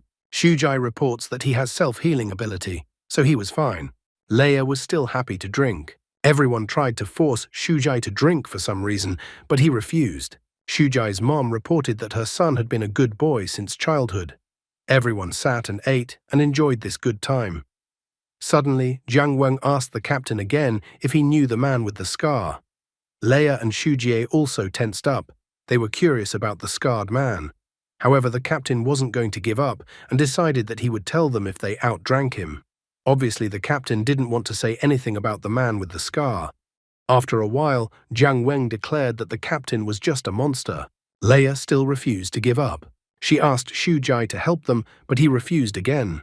At that time, even his mom had already decided to let Shuji have fun with his friends since it was the first time he brought someone home. Leia wanted Shujai to listen to his mom. Jiang Weng thought that auntie was so kind. The captain, on the other hand, couldn't think of much else anymore. However, Shujai said that he didn't want to do this. Besides, he didn't like the taste, and he also didn't want to lose control over himself. Therefore, he firmly and clearly stated that he would not do it. But he couldn't believe these words because a moment later, he was already having fun with his friends. After a while, Jiang Weng, Leia, and Shu Jie were already asleep sitting at the table. The joyful captain informed the boys and girl that they had lost. Shujai's mom only sighed, finding it all very funny. The captain informs them that they had to face the adult trickery as soon as possible. He even stated that he had to try really hard today to not lose. The captain enjoyed having fun with Jiang Weng, Leia, and Shu Jie. He even felt like they had always been together. A woman asks the captain if he ever had a family. The captain apologizes and states that he always says stupid things when he is in this state. He even decides to go for a walk, eating more than he had a headache. The woman reminds him that they have a restroom in their house, but the man decides to head outside anyway. Later on, the captain was nestled against some wall and decided it was a good time to flush his need. At the same moment, a man with glasses approached the captain from behind. The man immediately recognized the man as Ling Bo. Ling Bo was a lab guard, and he violated the rules because he impersonated an investigator. The man says that Ling Bo's lateness due to drunkenness led to the theft of organs from the lab during his shift. The man found out everything about Ling Bo. Ling Bo used his connections to win 7 days, forged an investigation authorization, and summoned 3 infected from Xiangyu to look into the case. Wang Ai even wonders if Ling Bo took such a risk just to keep his job. He even wonders if Ling Bo really likes working as a security guard that much. Ling Bo only notes that this seems to be Wang Ai's way of trying to shift some of his mistakes and worries onto him. Wang Ai thinks that any fool can be a security guard. However, since Ling Bo was able to find information about him, it means Ling Bo definitely has skills. Wang Ai points out that the man saw his face but did not hide. So the man had a plan. So Ling Bo could have instructed a trusted person to pass the news about Wang Ai to the right person, and then Wang Ai wouldn't be able to kill him. Ling Bo also announced that he wouldn't dare to do such a thing. Wang Ai also noticed that the man wouldn't inform anyone, which meant he was waiting for something. Based on that, Wang Ai decided that the man was waiting for the man to come and offer his terms. Ling Bo really doesn't understand what the man in front of him is talking about. Wang Ai decides to guess what Ling Bo is up to. In his opinion, Wang Ai Ling Bo has been prepared from the beginning. If the trio of infected helped him find the monster's organs, then everything would end well for him. If the infected couldn't find the monster's organs, then Ling Bo would accuse them specifically of stealing the organs. In Wang Ai's opinion, no one would pay attention if there were a few less infected people, and Ling Bo himself would be a witness in the case. Wang Ai remarks that no matter how events unfolded, Ling Bo would be safe. Wang Ai absolutely did not understand why Ling Bo decided to go into security. After all, he definitely has talent. Wang Ai decides that Ling Bo has succeeded, and he gave himself the opportunity to keep his job. And not only keep his job, but he gave himself a chance for a promotion and a substantial bonus. To accomplish this, Wang Ai tells Ling Bo to kill everyone but Leia. Ling Bo smiles and without hesitation immediately agrees to the proposal. The captain returned to the house where he had left the infected he had taken to investigate. He hid his right hand behind his back, as if hiding something behind it.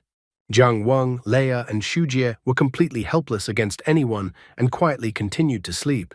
Captain Ling's face was covered by a shadow, and he loomed menacingly over the unsuspecting three infected. Ling Bo recalled how Shujie had tried to protect him and saved his life. At the same time, Wang Ai stood surrounded by hooded men like ninjas in front of the house. At Wang Ai's order, the local ninjas were already heading straight towards the house.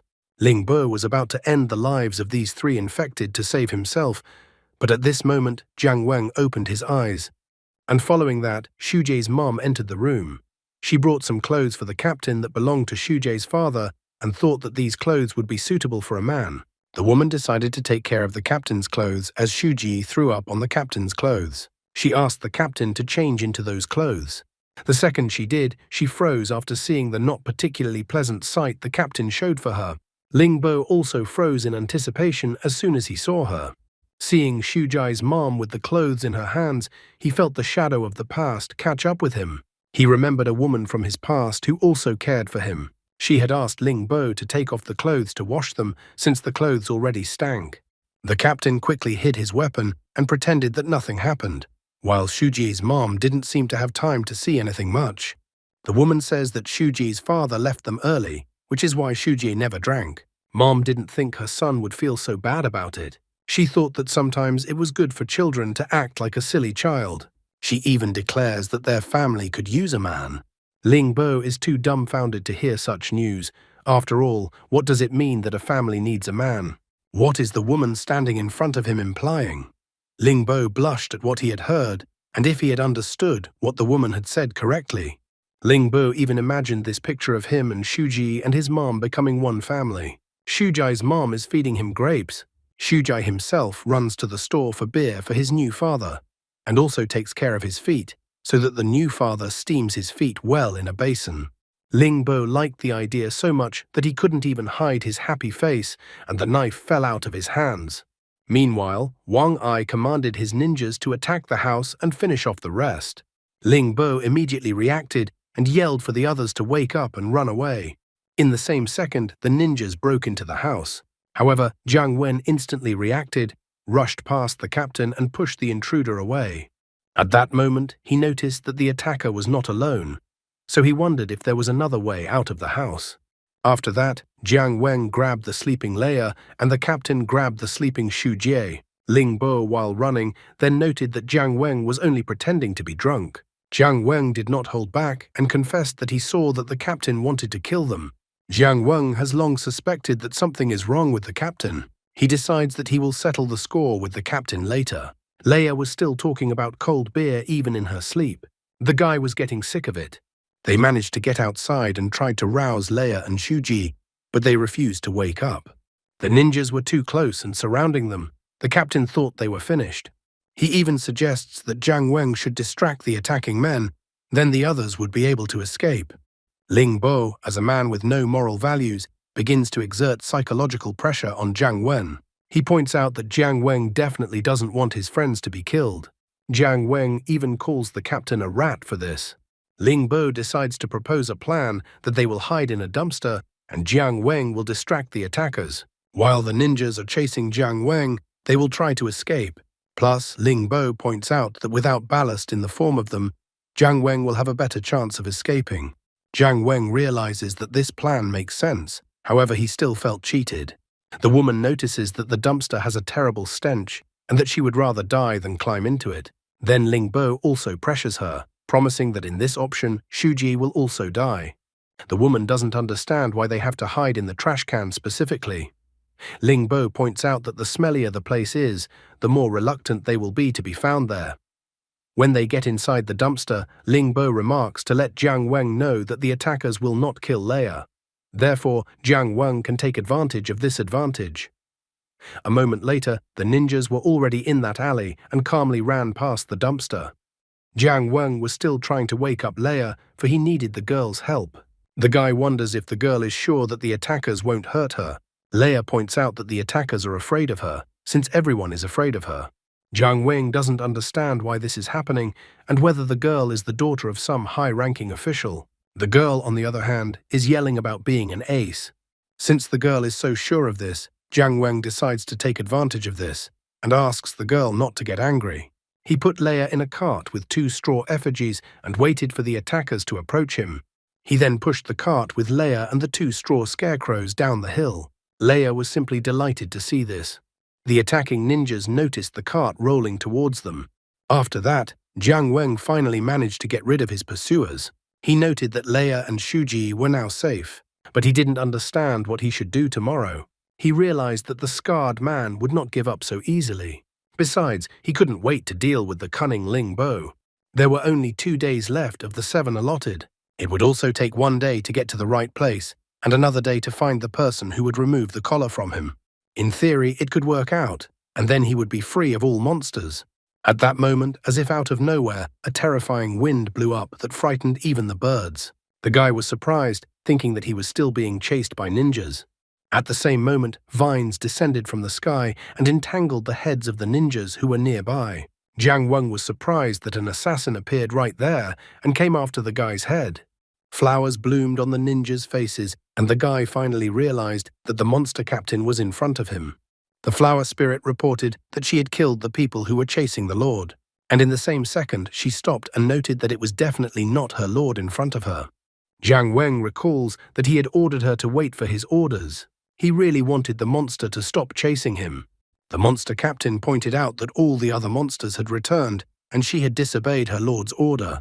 After saying that, Jiang Weng tensed up and asked if the monster had any business with him. With a slight stutter, the flower spirit tells him that she had no right to disobey her lord's order. She had crossed the line and believes she deserves to die, but she couldn't take it anymore. She wanted to see her lord, but it was definitely not her lord in front of her. With a horrified face, the monster captain informs the guy that she saw the whole thing. What a wimp in front of her. All the time he was only thinking of escaping. Seeing all this, Jiang Weng thought that there's definitely some kind of crazy woman in front of him. The monster captain couldn't understand what was wrong, for she felt that the guy in front of her wasn't her lord. She knew that their lord was indomitable and that he was like a natural disaster. 10 years ago, when she first saw her lord, he had taken her soul. It was for her lord that she was here now. The flower spirit wished to see her lord as soon as possible. Jiang Weng's face was covered in cold sweat, for there was definitely some crazy woman in front of him. He tried to look inside himself and ask that inner lord to help him. After all, only the lord would help bring the girl to her senses. The monster captain continued to praise her lord. Her lord is the most powerful being. Flower spirit does not believe that the lord would act like a weakling. She won't let her beloved lord's name be dishonored, so the monster captain decides to just kill the guy. Meanwhile, one of the ninjas finds only Leia in the cart. He informs Wang Ai that they have apparently been tricked. He figures that the others have split up. The rest of the men have thrown in a search for all the wanted men to find them as quickly as possible. But here's the catch. Some of the people aren't making contact, so they've probably been killed. Wang Ai notices that his mercenaries are not ordinary people to be killed so easily. In his opinion, Ling Bo was too weak to do such a thing, and Shujie was also unlikely to be capable of such a thing. Then the only option left was Jiang Weng. The subordinate notes that this is where they lost contact with the others.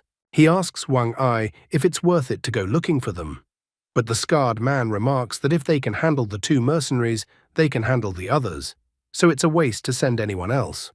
Watching Leia still asleep, the scarred man only remarks again that it is necessary to act more professionally. Leia herself was still dreaming of cold beer in her sleep, and she was also remembering her dog. I wonder how Jiang Weng will get away with it this time. The monster captain soared upwards in fury. She wasn't going to allow some lowlife to defame her lord's name. Jiang Weng wasn't very happy about this news, for he was facing a manipulative monster. The monster captain had a plant-based ability. The flower spirit attacked the guy with its leaves. It wasn't just leaves, it was as if each leaf had turned into a knife. One leaf still managed to hit the guy, and in the same second, a giant flower grew on the guy. After a leaf wounded an opponent, a flower would immediately begin to grow on the opponent. However, it wasn't a simple flower.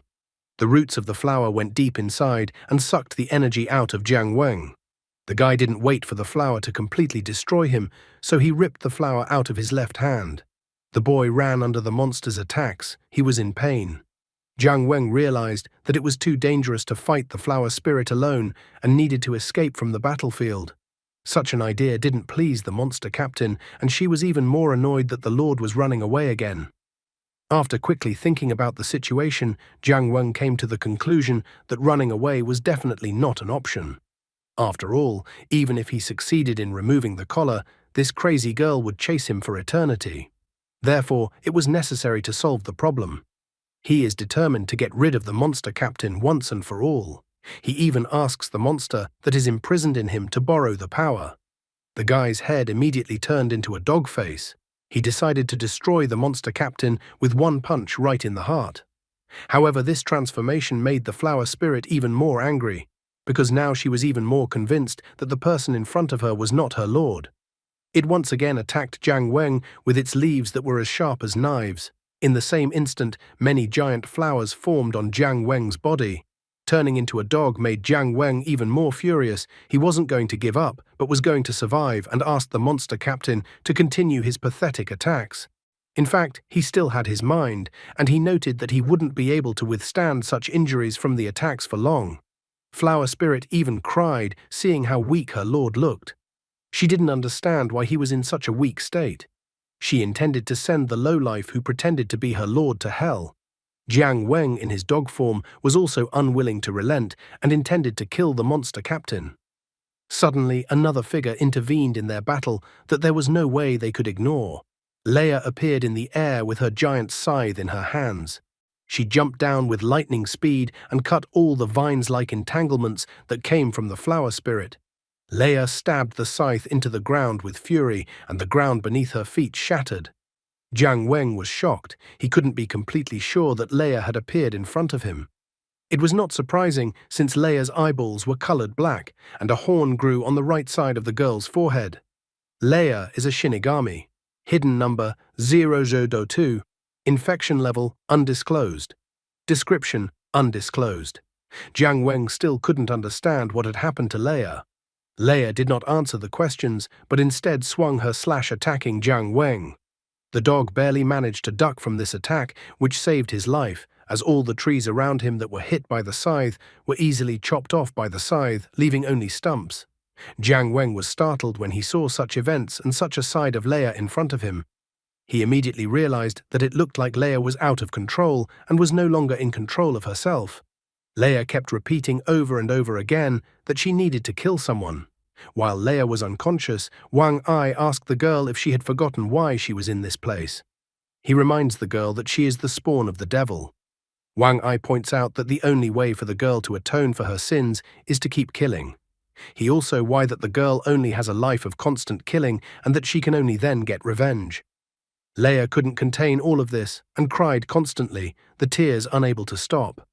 Wang Ai notes that this is an order, and after that calls the right words. Dawn, fire. Good morning, Daddy.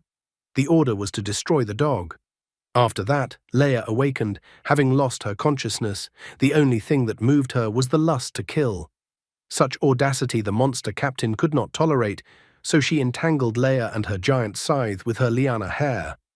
Flower Spirit is incredibly pissed off that some damn thing dared to touch her lord. Jiang Weng doesn't understand why the monster captain decided to help him. Flower Spirit notes that if the guy isn't her lord, she'll kill him herself. Jiang Weng even thinks that there is definitely something wrong with the girl's head. In order for Jiang Weng to keep her out of the way in battle, Flower Spirit tossed him aside with her liana hair. A giant flower instantly grew on the dog. The monster captain decided to deal with the pink-haired girl first and then deal with Jiang Weng.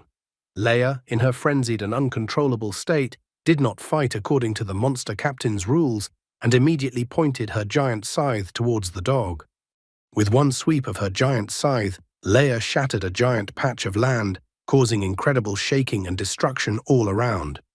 Wang Ai covered his body using his jellyfish armor. He was faced with an unexpected sight, as he did not expect to see a ghostly monster in this place. However, this was all to his advantage, as the more chaos, the better for him. Dispelling the jellyfish armor, Wang Ai decided to leave the battlefield and leave everything to Leia. He was sure that she would not stop until she had carried out her order. Leia couldn't control herself in such a state, and she kept continuing her attempts to chop Jiang Weng. The flower spirit couldn't let that happen, so she prevented Leia from reaching the guy with her scythe in every possible way. Jiang Weng realized that his strength was not enough to keep the situation under control. What bothered him the most was Leia, who was only getting stronger. He delved inside his subconscious and decided to ask for help from the monster inside him. Jiang Weng hoped that the monster would be able to hear him. He noted that if the true Lord didn't help him in this situation, something irreparable might happen. Leia had finally managed to get to the dog and was about to chop him up, and Flower Spirit was desperately trying to prevent that from happening, even though she realized that she wouldn't make it this time. All of this had gotten to the point where Jiang Weng was fed up. He tells the monster not to be a pain in the ass and get lost. At these insults, the Lord seemed to show signs of life. He could not bear such insults. Jiang Weng notes that Lord has too much pride, and that when the monster's power is weakened, the monster falls into decline. Jiang Weng recalls that Lord had been hiding in his lair all day, picturing deep thoughts. Jiang Weng could not accept that he was so weak and cowardly. He even told the monster to piss off. The monster captain had miraculously managed to cover her Lord. However, the blow she took from Leia was monstrous. Jiang Weng was finally tired. Since the Lord wasn't responding, then it was over. These were two people's lives, and he didn't understand why one person should take everything. Leia took advantage of the moment and rushed towards Jiang Weng, who stood helplessly and had no intention of dodging. The monster inside the guy went wild when he saw this moment. However, at this moment, Leia was still able to catch up with the guy with her slash, who flew aside from such a blow. The monster captain desperately ordered that the vile maiden dare not touch the Lord.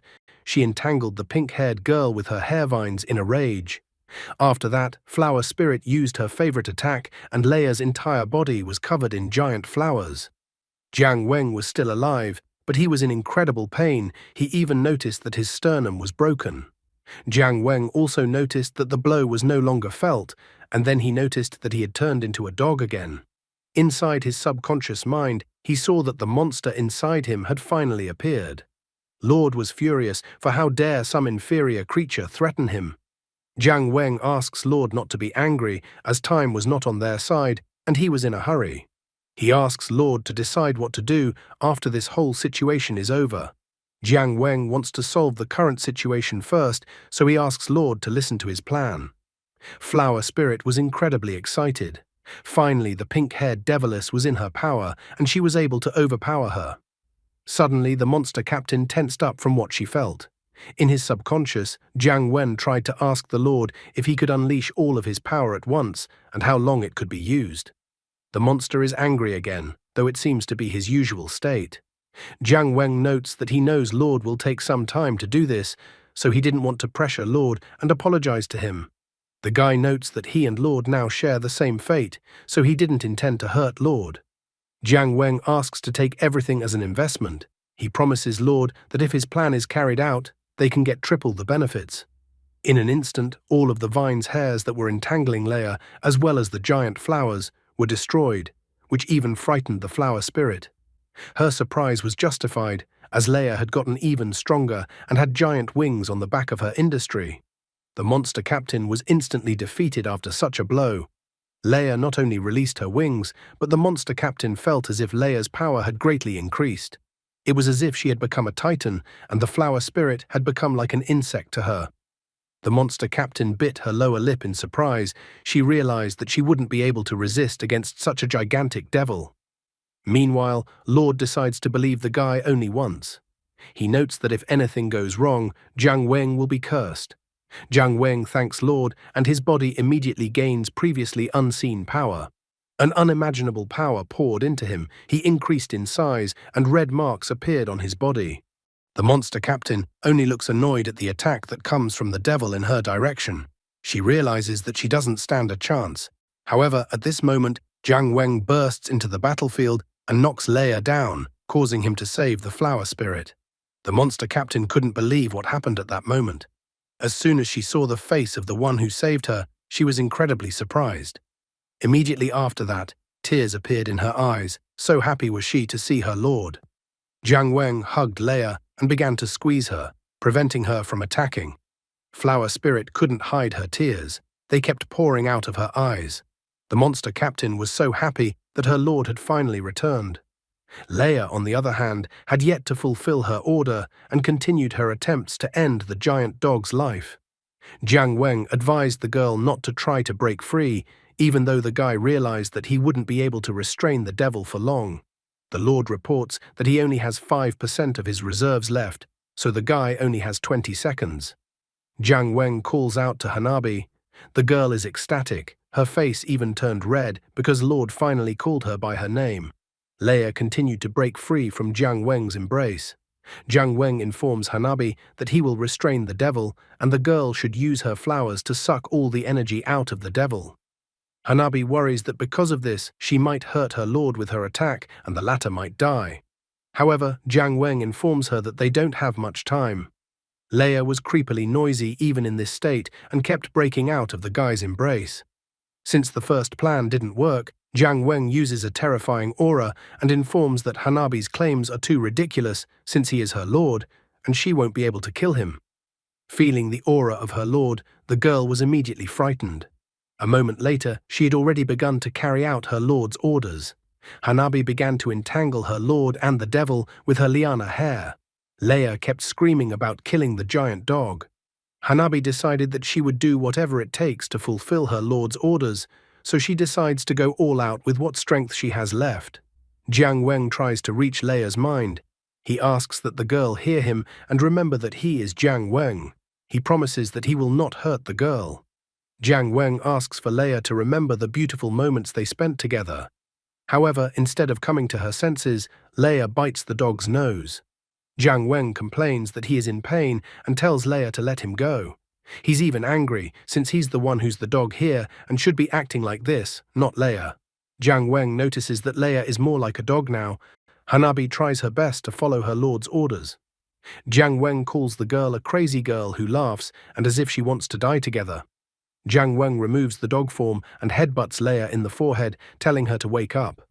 The girl seems to start feeling something after that blow to her forehead and Hanabi's actions. Hanabi was in pain. She was crying, but she had to do her lord's bidding, plus he called her by name. Finally, from the place where the entangled giant dog and the devil were located, a giant flower bloomed out of the place and shot up into the sky. Leia began to regain consciousness and the color of her eyeball on her left eye turned white. Jiang Weng and Hanabi also appeared to be completely exhausted. As soon as it was over, Jiang Weng, Hanabi, and Leia collapsed to the ground after losing all their strength. In the morning of the same day, Shujie opened his eyes.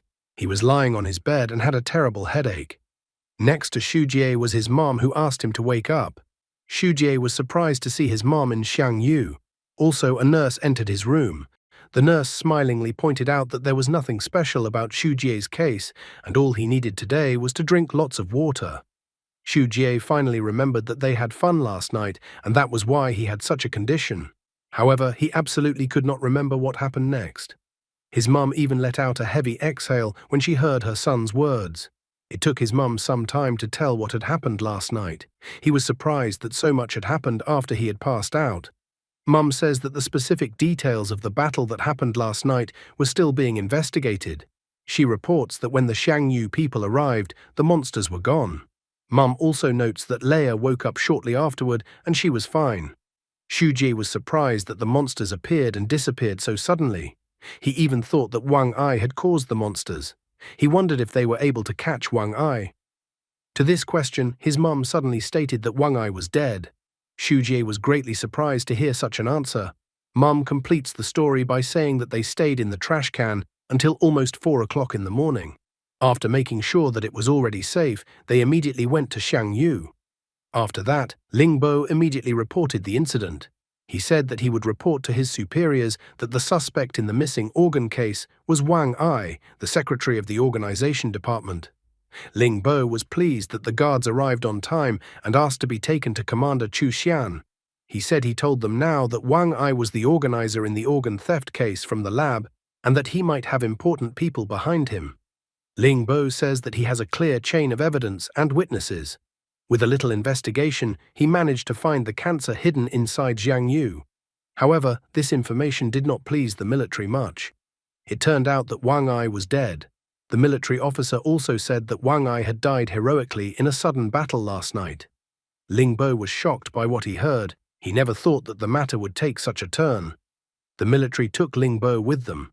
They found out that he forged the authorization and took the infected, in addition to pretending to be an investigator, and made an investigation team.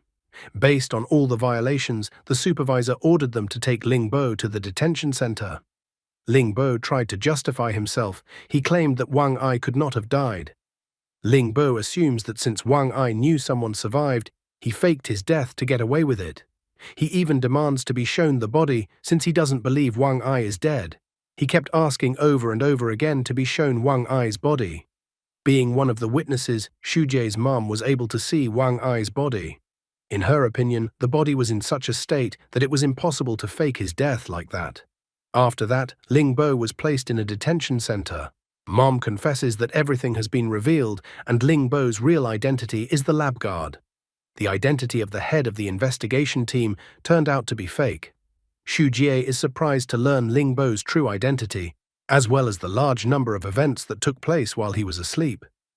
Xu Jie wonders from his mother where Jiang Weng has gone since he hasn't seen him yet and nothing has been said about him.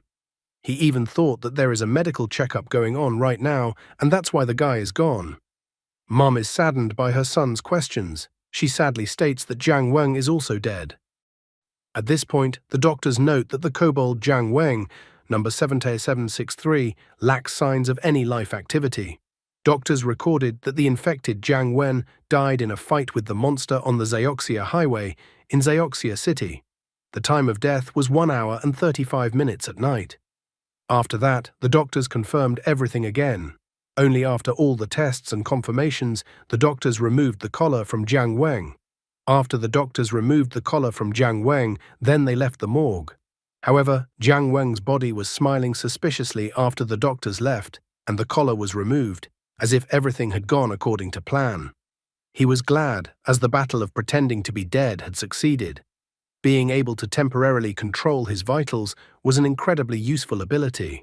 Diving into his subconscious, Jiang Weng finds the Lord on the throne and informs him that they had succeeded in pulling off the plan.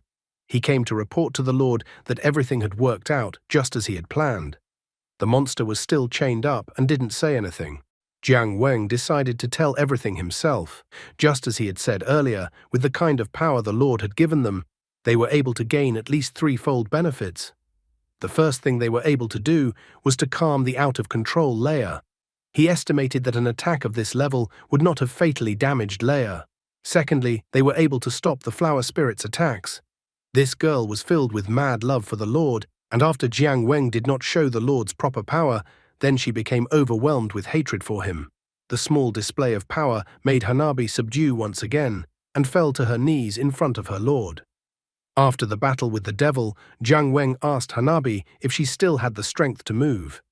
He ordered her to leave immediately, as Xiang Yu's troops were expected to arrive at the battle site soon. Her eyes were filled with happiness, as the Lord was taking care of her. Thus, not only did they get rid of the flower spirit's tracking, but they also gained an additional workhorse. Thirdly, the collars are removed from the dead infected people. The collar was the biggest obstacle to their freedom, so he tried to remove it. Although he had learned earlier that there was a master in Xiaoguang City who could remove the collar, but he didn't know what kind of problems he might encounter once he got there. The probability of success in this attempt with the master was not more than 50%. Therefore, when Jiang Weng faced two powerful enemies, Leia and Hanabi, the idea of pretending to be dead occurred to him. It seemed logical to him to die in Leia's battle with a ghost-level monster, and since the Lord can control vitals, this plan was pretty simple. The collar was a dangerous bomb used to monitor and destroy rebellious infected. When the infected dies, it is mandatory that the collar be removed. After listening to Jiang Weng's plan, the Lord did not say anything to this effect. Jiang Weng was incredibly happy, as now all the obstacles were gone. According to Jiang Weng's plan, they needed to wait a little longer for their existence to be forgotten. After that, they would need to slip away, and then freedom would be waiting for them. Jiang Weng inquires from Lord about minor details. He is interested in confirming his assumption that in order to unleash his power, he needs to defeat other monsters and absorb their cores. He notes that it's quite difficult to match strength with his wisdom. Jiang Weng promises Lord that after they manage to escape, then he will help Lord recover his strength. Since they have some time, Jiang Weng decides to ask Lord for information. When he first went inside his subconscious mind, he saw 7 stone statues, so he was curious who these statues were. However, the Lord didn't answer anything to this question. The story is just beginning to wind down. What dark past is Leia hiding besides being the spawn of the devil? How will Jiang Weng manage to escape undetected? What new power will Jiang Weng gain after the unexpected gift? What happened to Wang Ai, and what object did he use to fake his death as if he were Sosuke Aizen? Jiang Weng remembered that after yesterday's fight with Leia, something else interesting happened. Right after the fight, he asked Hanabi if she still had the strength to move. Finding that Hanabi could still move, he told her to run away immediately. As the Shangyu army was about to arrive at the battle site, Hanabi was so impressed that the Lord cared for her so much, even after she behaved rudely to him. Hanabi didn't understand how to deal with her current situation and how she should contact the Lord next time. Suddenly, a strange thought occurred to her. She pulled something out and held it out to the guy, wondering if he could take the item. Looking at the item, Jiang Weng absolutely could not understand what she was holding out to him. Hanabi explained that she had given him a seed. It was one of her abilities. All the guy had to do was to put some energy into the seed, and it would blossom. Whenever Jiang Weng wanted to talk to Hanabi, all he had to do was talk to the flower given to him, and Hanabi would hear everything through it at any time. Jiang Weng was slightly surprised and even pleased, because it was as if he had received a private line of communication that could not be tapped by others in any way.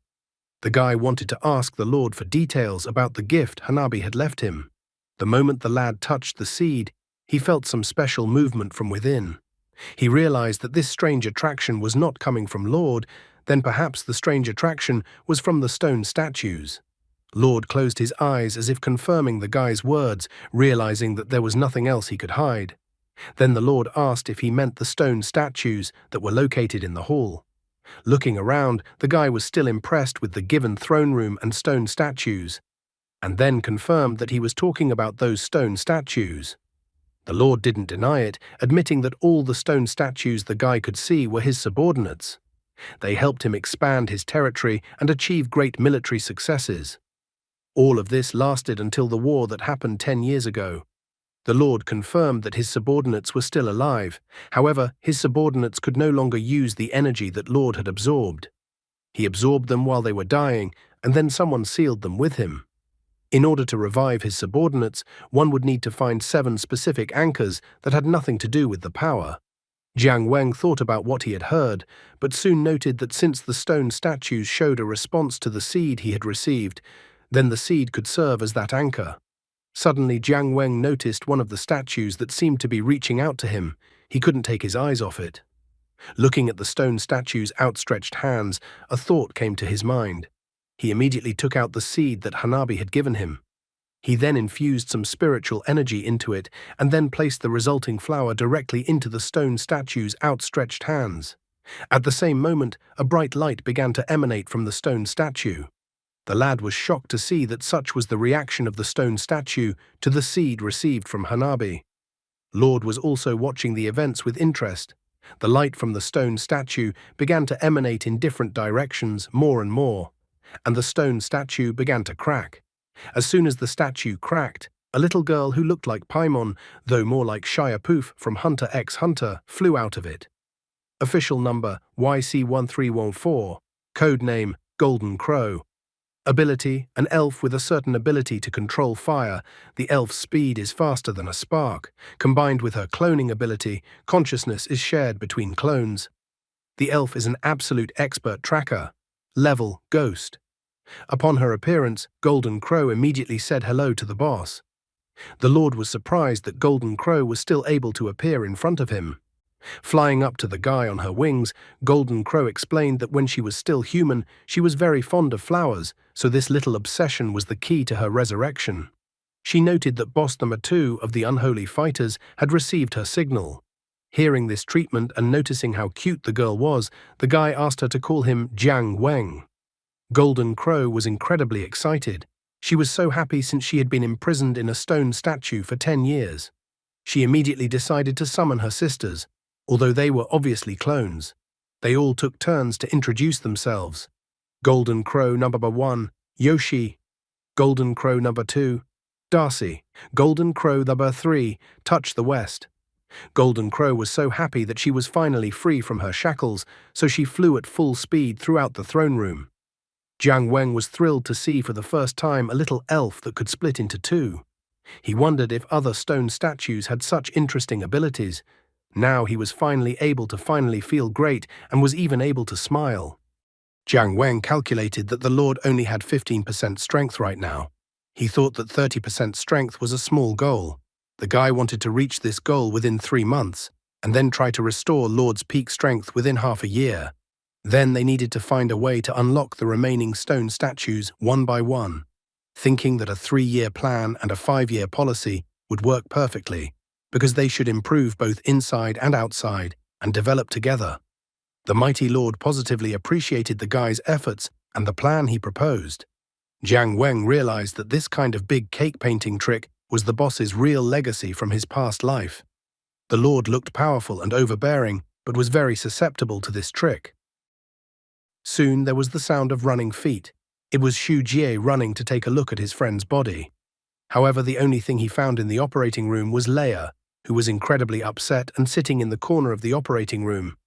Hearing someone enter the operating room, Leia looked up and you could see how incredibly upset she was and had tears in her eyes. Seeing the guy, she burst into tears like a little girl. She was sorry that the dog was dead. She was sorry that she had lost control again and killed the dog. Xu Jie was shocked to find Leia like this, trying to realize that his friend was gone. Xu Jie asked the doctor to let them just take one last look at Jiang Weng. After all, he was their good friend. Leia also started begging the doctor to look at the guy's body. Eventually the doctor gave in, informing the guy and the girl that they only had 10 minutes to say goodbye to Jiang Weng. After entering the room where Jiang Weng was, the friends began to walk towards him with heavy footsteps. As soon as Xu Jie saw his friend lying there, tears started to appear in his eyes at the same moment. Leia immediately burst into tears as she continued to blame herself for killing him. Jiang Weng could observe everything that was happening as if from the outside, looking at the distraught new friends. As he watched his friends saddened and crying, he noted inside himself that Leia had not killed him. The guy knew that if he died like that, Leia would feel guilty for the rest of his life. Golden Crow noticed that the guy was hesitating and that he might wish he could wake up right now and comfort Leia. However, clutching his head with his hands, he didn't understand why he was even thinking about it. After all, Leia has such a playful nature that she forgets everything after only 3 days. So compared to that, of course his freedom was more important. Besides, he had only known his new friends for 1 week. Nevertheless, he continued to watch his crying friends from the sidelines. Golden Crow called for Lord's help already, noting that the guy was hesitating, and after all, if the guy woke up now, the whole plan would fail. Lord greeted the guy again. However, the guy once again abruptly sat down on the bed from a lying position. Leia, Xu Jie, and even the doctors were all in complete shock after seeing this. Jiang Weng laughingly announced that he had slept for too long and that he had a dream about how he died. He even greeted Leia and Xu Jie. The guy actually showed that he was willing to sacrifice his personal freedom for his friends, ruining the whole original plan. The doctors and everyone else started calling the guy a quack. Their cries were so loud that they even scared a nurse walking down the hallway past the room.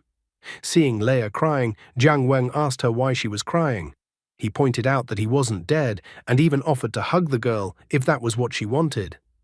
Leia turned her back to the guy and started to run away. All these actions caused Xu Jie to yell at the doctors and point at the guy. Jiang Weng realized that girls were always difficult to deal with. However, at this moment, the Lord became furious with his actions, because he had thwarted their successful plan. Golden Crow pointed the guy at the Lord, noting that they had a more serious problem here.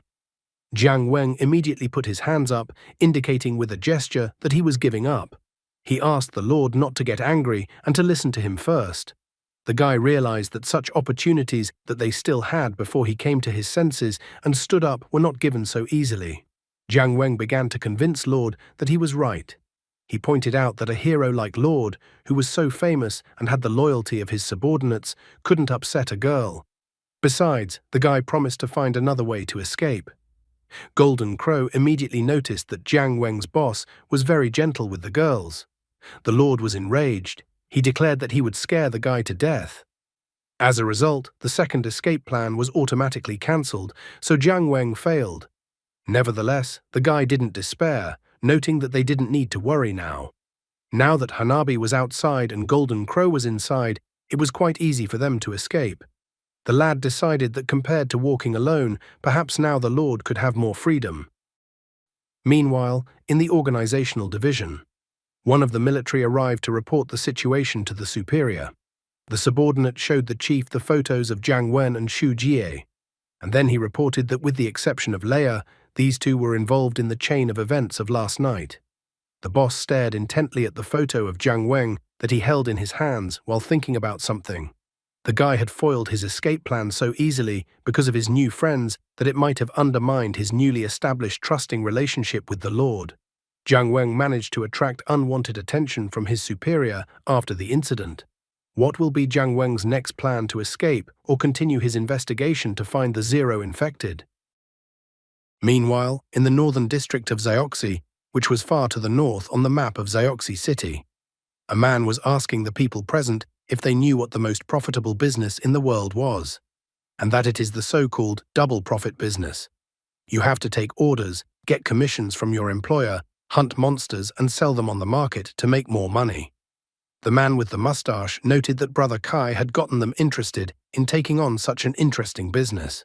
The Black Hunter is an unofficial, illegal monster hunter who takes hunting commissions and participates in the underground trade of monster organs.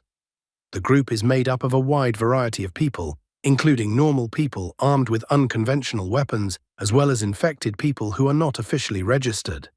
Kai asked the others to stay focused, as this is still a business where you have to have eyes even in the back of your head. He asked the others to always be vigilant, never overestimate themselves, and never underestimate the monsters so that the people on the team could live and spend the money they earned. Someone in the group panicked, wondering if they would meet the terrifying monsters on this sortie. The man with the mustache asked the others not to worry, for Kai was famous for his caution. He had been in more battles with monsters, more than the others had seen the women in their lives. 10 years ago, there was a battle of 4 monsters. According to the man with the mustache, Kai participated in that monster battle personally. The girl was surprised because the monster war is the same disaster that almost destroyed the entire Jiangsu and Zhejiang region. All 4 of them are demonic beast-level monsters. She was curious about the names of the other monsters, as she only knew Huodu's name. Also, she had heard that 3 of the 4 monsters eventually died. She wondered how many of them Kai had personally killed. However, Kai informed her that he was not in charge of this confrontation with the monsters, but merely joined the fight. He then told the others to shut up and keep their weapons ready. Suddenly, they noticed the area around them was covered in fog. Kai immediately noticed that heavy fog was not the norm at this time of year, which meant that a monster might be waiting for them.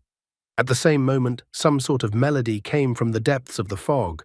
Kai was annoyed as he couldn't figure out where the singing was coming from. He immediately realized that there was something wrong with the song, so he told the others to be ready for battle. Suddenly, some ugly monsters approached him out of the mist. Kai reacted instantly, destroying the monsters by cutting off their heads. However, at the same instant, he discovered that under the influence of the fog, he had just destroyed his entire team. Instantly, green liquid spurted out of his eyes, mouth, and nose. He immediately fell to the ground, realizing that he had fallen into an illusion. He realized that the monster was able to create an illusion with the help of the mist. In the distance, he saw someone's silhouettes in the fog that were rapidly approaching him. Looking at the silhouettes in the fog that were approaching him, Kai recognized them. He remembered that he had seen them before. He had seen them 10 years ago, during the battle with the monsters, when he had cowardly hid, unable to do anything. One of those legendary 4 monsters, Ju Ming, appeared in front of him. Meanwhile, it was reported elsewhere that monster activity has been unusually frequent recently. Zioxi City, October, after monster organ theft. Excerpt from the abnormal event report: blue, general level, beast level; yellow, greater level, monster level; red, basic level, ghost level; yellow, danger level for Zone 3, preliminarily classified as an extremely dangerous event. One of the military was requesting an increase in danger level, because a re-evaluation of the threat was needed.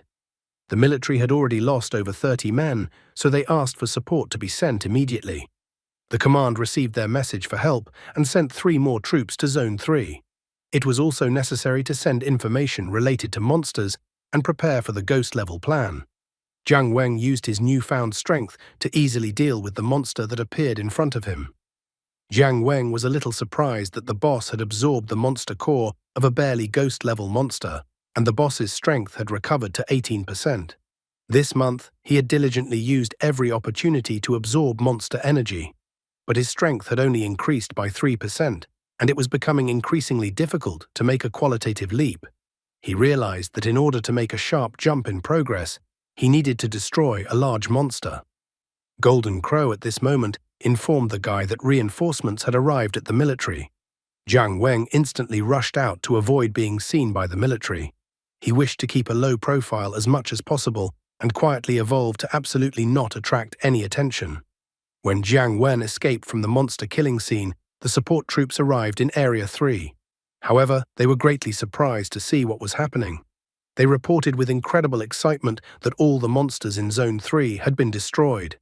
The monsters were killed by an unknown person, which surprised the operation commanders very much. They had absolutely no idea who could have done something like this. Meanwhile, in Immortal Juvai, one of the military told the infected to join the battle. Carrying the injured people away on stretchers, the military complained that there had been too many monster incidents recently. The military conducted a tally, stopping at the number 24. He noted that many infected people had died. The man concluded that if this continued, Zioxi City would be doomed. One of the military men asked the other why there was so much going on lately. He also heard one interesting rumor that made a lot of noise. He had heard that a monster had organized the infiltration of spies into Xiangyu. Jiang Weng heard the conversation of the military, was surprised to hear about the spy. He couldn't understand if he had really been exposed and how it could even happen. Suddenly he saw the seed in his hand begin to blossom into a beautiful flower. He was slightly surprised, for Hanabi had decided to contact him herself for the first time in a long time. Tears formed in her eyes, and her face turned red as she informed her Lord Huodu that she had decided to contact him. She also stated that she was incredibly nervous, as she had been preparing to talk to her lord for a whole month. She was so nervous that she even sat down to make notes in her diary. She wrote in her journal that today was November 2nd, and that it was sunny today. Today was the first time she communicated with Lord Huodu using her colors. She was so happy, and assured herself that she would be happy forever. She also added a note in her diary to make sure that she would remember this moment forever. Jiang Weng irritatedly told the girl that now was not the time to write the diary. After all, if it was discovered, there would be very unpleasant consequences. Hanabi apologized to her lord for her act, believing that she deserved to die. She finally cut to the chase and decided to explain the reason why she had contacted her lord immediately. She stated that she shouldn't have bothered the lord, but she needed to say something important since today was her opportunity. Hanabi suddenly informed he that Lord Ju Ming was in Zioxi City. Ju Ming, meanwhile, easily dealt with a lot of stupid people. Upon hearing the news of Ju Ming's arrival in Zioxi City, Lord Huodu became enraged. She said that there had been rumors that there were spies in Xiangyu, and it turns out that Lord Ju Ming had ordered all these rumors to be started. Hanabi noted that it seems that Lord Ju Ming is somewhat displeased with the fact that Lord Huodu's mission to find the Zero infestation has not made any progress.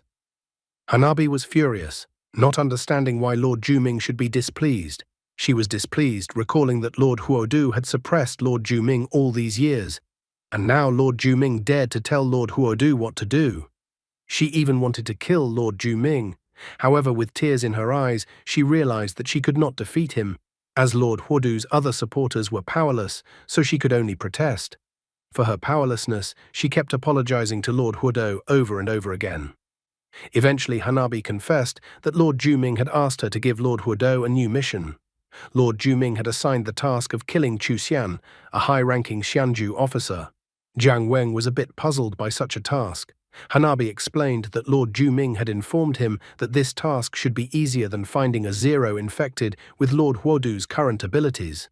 Lord Juming clearly indicated that his requirement should be fulfilled within 2 days. If his demand was not met within the specified time frame, or if Lord Huodu refused, then Lord Juming would reveal Lord Huodu's identity as a spy. Jiang Weng was incredibly surprised that someone from outside could reveal to the military the identity of a spy. He began to ponder over the information he received from Hanabi. It was necessary to kill a high-ranking officer in 2 days. Even if he is a high-ranking officer, it can't be that simple. Even if he succeeds in killing Chu Xian, he will not be able to leave unharmed afterward. If he doesn't kill Chu Xian, then his identity will be revealed and he will die. Whatever choice he made, he realized that Lord Juming was determined to deceive him. Moreover, he feared that Lord Juming might have other evil intentions. In addition, the problem was serious because Juming was the same level as Lord Huodu. Around the guy, the military was already abuzz with rumors of spy monsters appearing in Xiangyu. They couldn't wait to find out the information about which infected person had further turned into a monster. They were now more aware that if the rumors were true, it was no wonder that so much had happened recently. The military officer told all infected people to undergo a medical examination immediately. He also stated that those with abnormal levels of infection would be sent to an isolation center immediately. Xu Jie asked the military man what all this inspection was for and whether the military suspected that the mutation of the infected people was out of control. He also began to complain that the battle had just ended. Everyone was very tired, and many people were seriously injured since the battle had been so tiring. Other infected people also began to protest the military's decision. They were outraged that the military told them to fight monsters, but doubted them. The infected one by one joined the protest against the military and the new medical examination at this moment. The infected people were incredibly angry. They didn't understand why they were being treated like prisoners or captives. Although they were infected people, they were also human beings first and foremost. Besides, they were the ones who were actually the ones protecting Zioxi City. However, the military men put their shields forward. One of the military men told all the infected people to shut up immediately. One by one, the infected people began to speak out, unwilling to be silenced. Someone shouted about how he was just an infected person and not a monster. The old man couldn't wait to go home. Someone was also shouting about how infected people were not monsters. Jiang Weng watched the infected people protest from the sidelines, perplexed at how things had come to this. Xu Jie reminded the military that it was not appropriate to force them to undergo another medical examination now. After all, everyone needs treatment and comfort first. However, the military man was unwilling to listen to the nonsense Xu Jie was telling him, so he punched Xu Jie in the face with his fist, telling Xu Jie to shut up. Jiang Weng was a little worried about his friend. Xu Jie immediately realized that because his blood got on the military man, then due to the resulting situation of public outrage, his ability would trigger and the conflict would definitely escalate. At this very moment, the military man who had previously hit Xu Jie was struck by lightning as if struck by lightning. Just as Xu Jie had predicted, the situation escalated. The military man said that they had a riot, so he told the soldiers not to be afraid to attack the infected people. The infected people did not stand silently waiting to be beaten with clubs. They lashed out violently at the military. Xu Jie, being in the crowd, continued for everyone not to be so impulsive. The crowd of people during the crush carried Jiang Weng in the other direction from his friend. The guy quickly considered the situation. Right now, everything was in chaos, with internal and external problems. He came to the conclusion that the ultimate goal of Juming's arrival in Zioxi City must be related to the destruction of Xiangyu, the central part of Zioxi City. Frequent monster actions and conflicts among humans. So many bad events happened one after another that the guy kept feeling that something was wrong. He also realized that when characters like Ju Ming intervened, trouble would start coming one after another. Suddenly, the man standing on the balcony of the second floor of the building and with the runes on his left hand used the Chapel of Rest ability. Suddenly, the entire street area, where the infected people and military personnel were located, was illuminated with a bright light. All the people instantly froze in one place, as if their movements were constrained by something. Jiang Weng, despite his strength, also noticed that he couldn't move. Everyone else around him also stopped. He stood there for 5 seconds, unable to move. After 5 seconds, he finally found that he could barely move. He couldn't understand what kind of abnormal weapon had been used. Jiang Weng searched with his gaze for someone who could conjure such a technique, and finally found him on the second floor of the building. The man asked the infected people and the military if 6 seconds was enough time for them to rethink the situation and think about their behavior. A man appeared and asked what should be done during the war. The man standing next to him admitted that everyone was too nervous because of the recent increase in monster incidents. The first man to speak was Lieutenant Colonel Chu Xian. Chu Xian was one of the top military commanders of Zioxi City, equipped with an unusual weapon, the Chapel of Rest. Standing next to him was Lieutenant Colonel Xu Bohan. Xu Bohan is one of the top military commanders of Zioxi City, equipped with an unusual weapon, Whispering Hunger. Jiang Weng immediately stared at Chu Xian, for this was the very person he had been ordered to kill by Lord Ju Ming. However, such a mission was incredibly difficult considering the unusual weapon Chu Xian had just seen him wield. Against the Chapel of Rest weapon, the guy was completely helpless. Suddenly, Jiang Weng felt something inside of him. He felt the statue inside him start to react again. The guy realized that another key to unlock another statue was right in front of him. One of the guards grabbed Xu Jie's shoulder with his hand and then admitted to Chu Xian that Xu Jie was the first to attack the guards and provoke the conflict. He confessed that he suspected that Xu Jie had mutated and therefore demanded a harsh punishment for Xu Jie. Chu Xian began to stare intently at the guy as if studying him. Then he announced that number 7764, Xu Jie, next week, in addition to doing his daily tasks, would go to the logistics department to work overtime for 2 hours. The guard began to complain that Chu Xian had given the guy too lenient a punishment. Xu Jie didn't argue and only accepted the punishment Chu Xian gave him. Jiang Weng still couldn't take his eyes off Chu Xian. Xu Bohan then stepped in and announced that the incident was over. He ordered that the medical examination should be done on a few people at a time, and also informed that the injured should be treated first. After that, he even thanked everyone for the hard work they were doing. This time, no one dared to continue arguing with the guards or Xu Bohan and Chu Xian. Jiang Weng wasted no time in telling Golden Crow to secretly follow Chu Xian. Golden Crow wondered if Jiang Weng was sure he wanted to kill Chu Xian. The guy admitted with regret in his voice that Ju Ming had forced them down this path.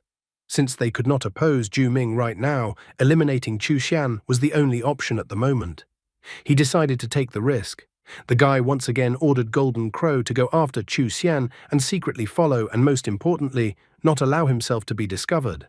And after he passed the medical examination, then they would meet. The Golden Crow instantly flew out and quickly flew past the feet of all the guards. Meanwhile, in the administration building, Golden Crow Number 2, Darcy flew up to one of the security cameras and ripped out the camera. Golden Crow Number 1, Yoshi was looking around at this time, hiding behind a trash can. Golden Crow Number 3, Touch the West, attacked one of the guards walking by. Yoshi reported that no one was present. However, Touch the West corrected her, noticing that there was a guard standing on the left and the necessary door was on the right. Darcy noted that they only had 30 seconds. They all began to peek out from around the corner, looking around for when danger would appear. At this moment, Jiang Weng appeared beside them, noting that they had managed to successfully infiltrate the Xiangyu administrative building. The guy didn't expect the security measures to be so lax. He even thought that everything was so lightly guarded because almost everyone had been sent off to fight. He even started praying for things to work out. However, at this moment, Chu Xian felt something, as if he sensed the gazes of all the Golden Crow and Guy. Jiang Weng and Golden Crow, who seemed to think that they were acting silently, were not quiet at all. When Chu Xian tensed up, Shu Bohan, noticing his change, immediately asked him if everything was all right. Chu Xian informed him that he suddenly felt the urge to go to the toilet. Shu Bohan exhaled because he thought that something had already happened. He even offered to go to the restroom together. Hearing their conversation, Jiang Weng didn't understand what was wrong with the two people in front of him. He noticed that they were quite old to go to the restroom together. He even admitted to himself that he would definitely write a bunch of fan fictions about a very strong male friendship. In the end, Jiang Weng told Golden Crow 3 to stay in the security room and distract Shu Bohan for a while. Golden Crow 3 accepted the order by saluting with her left hand. She then walked to the microphone and announced that someone was looking for Shu Bohan at the door downstairs. She also explained that the person had reported that it was an emergency. Hearing that someone was looking for him, Shu Bohan was greatly surprised, as he had no idea who would be looking for him in this way. At this moment, Chu Xian began to suspect something. Shu Bohan decided that he had no choice and that he had to go. Before he left, he even announced that they would pee together next time. After Shu Bohan left, Chu Xian went into the restroom. Jiang Weng was glad that Chu Xian was finally alone. Before heading to the restroom, Jiang Weng told Golden Crow 3 to stay in the observation room to monitor the situation. Golden Crow 3 corrected him by calling herself Touch the West. The guy then told Golden Crow 2 to stand guard at the restroom door to keep out any uninvited guests. Golden Crow 2 also corrected him by informing him that her name was Darcy. He then told Golden Crow 1 to follow him to the restroom. But Yoshi began to complain that it was a men's restroom, and how could she even go in there? The guy didn't care about such silly questions. All of his attention was focused on the fact that Chu Xian possessed an unusual weapon that could create a brief stoppage of everyone within a certain range. Therefore, he felt that before approaching Chu Xian, they should have a backup plan. So he told Golden Crow 1 to follow him, but to keep a certain distance to avoid unforeseen circumstances. The guy headed for the restroom, Yoshi flying after him at a certain distance, and Darcy watching with a nonchalant expression to make sure no one disturbed them. Walking into the restroom, the guy found Chu Xian, who was standing calmly near one of the urinals. With a nonchalant look, Jiang Weng walked around the restroom and stood at the neighboring urinal with Chu Xian. If Shu Bohan finds out about it, he will be incredibly envious of the guy. Yoshi closed her eyes, unable to watch the men pee. In the end, Jiang Weng turned to Chu Xian. He reported that he was the infected person with the head of a dog, number 7763, Jiang Weng. He also confessed that he wanted to be a good person. The guy managed to get the attention of Chu Xian, who stared at the guy. Jiang Weng confessed that there were rumors recently that there was a spy in Xiangyu, and he mentioned that he thought that this spy might be himself. Yoshi, who heard this conversation, could not understand what Jiang Weng was doing and why he decided to reveal his true identity. At this moment, Chu Xian stared menacingly at the guy and asked the guy to repeat what he had just said. Not the least bit embarrassed, Jiang Weng repeated that he was a spy, but he only wanted to admit it to Chu Xian. In his thoughts, he even complained that he needed more time to pee. The guy confessed that a big demon had arrived in the north of Zioxi City and that he had threatened the guy to make the guy become a spy. Letting tears well up in his eyes, Jiang Weng revealed that the demon had taken his sister hostage, and after all, the girl was as dear to him as his own sister. Therefore, with sadness in his voice, he stated that he could not disobey the demon. Looking out from behind the corner, Yoshi realized that the guy seemed to be up to something. The guy's head began to turn into a dog's head, and his body was enveloped by lightning as he declared that even if he dies, he must kill Chu Xian. The man stared at the guy with a shrewd gaze.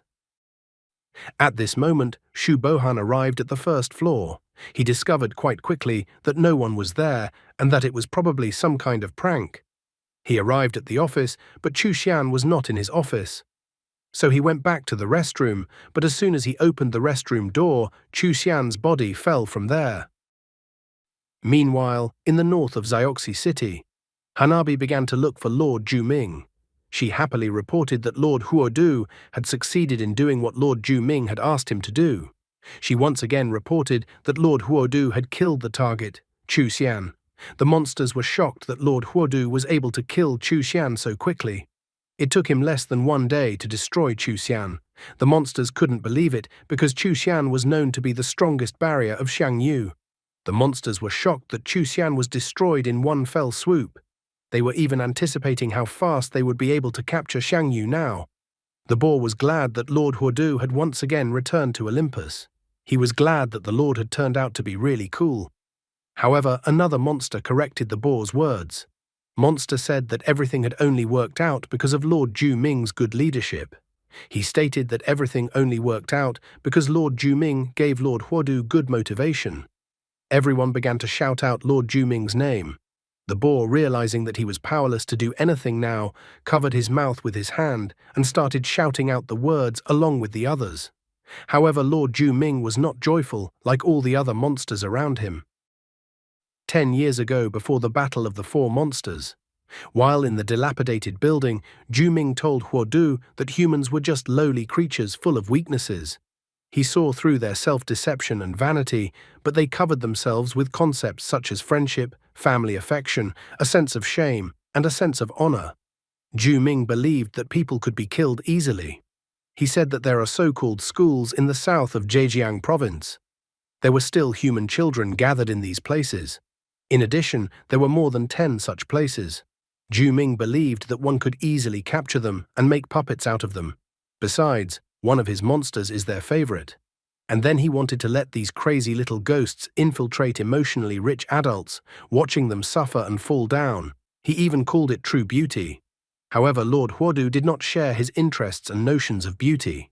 He called Ju Ming an idiot, noting that such an approach would only make people even more angry.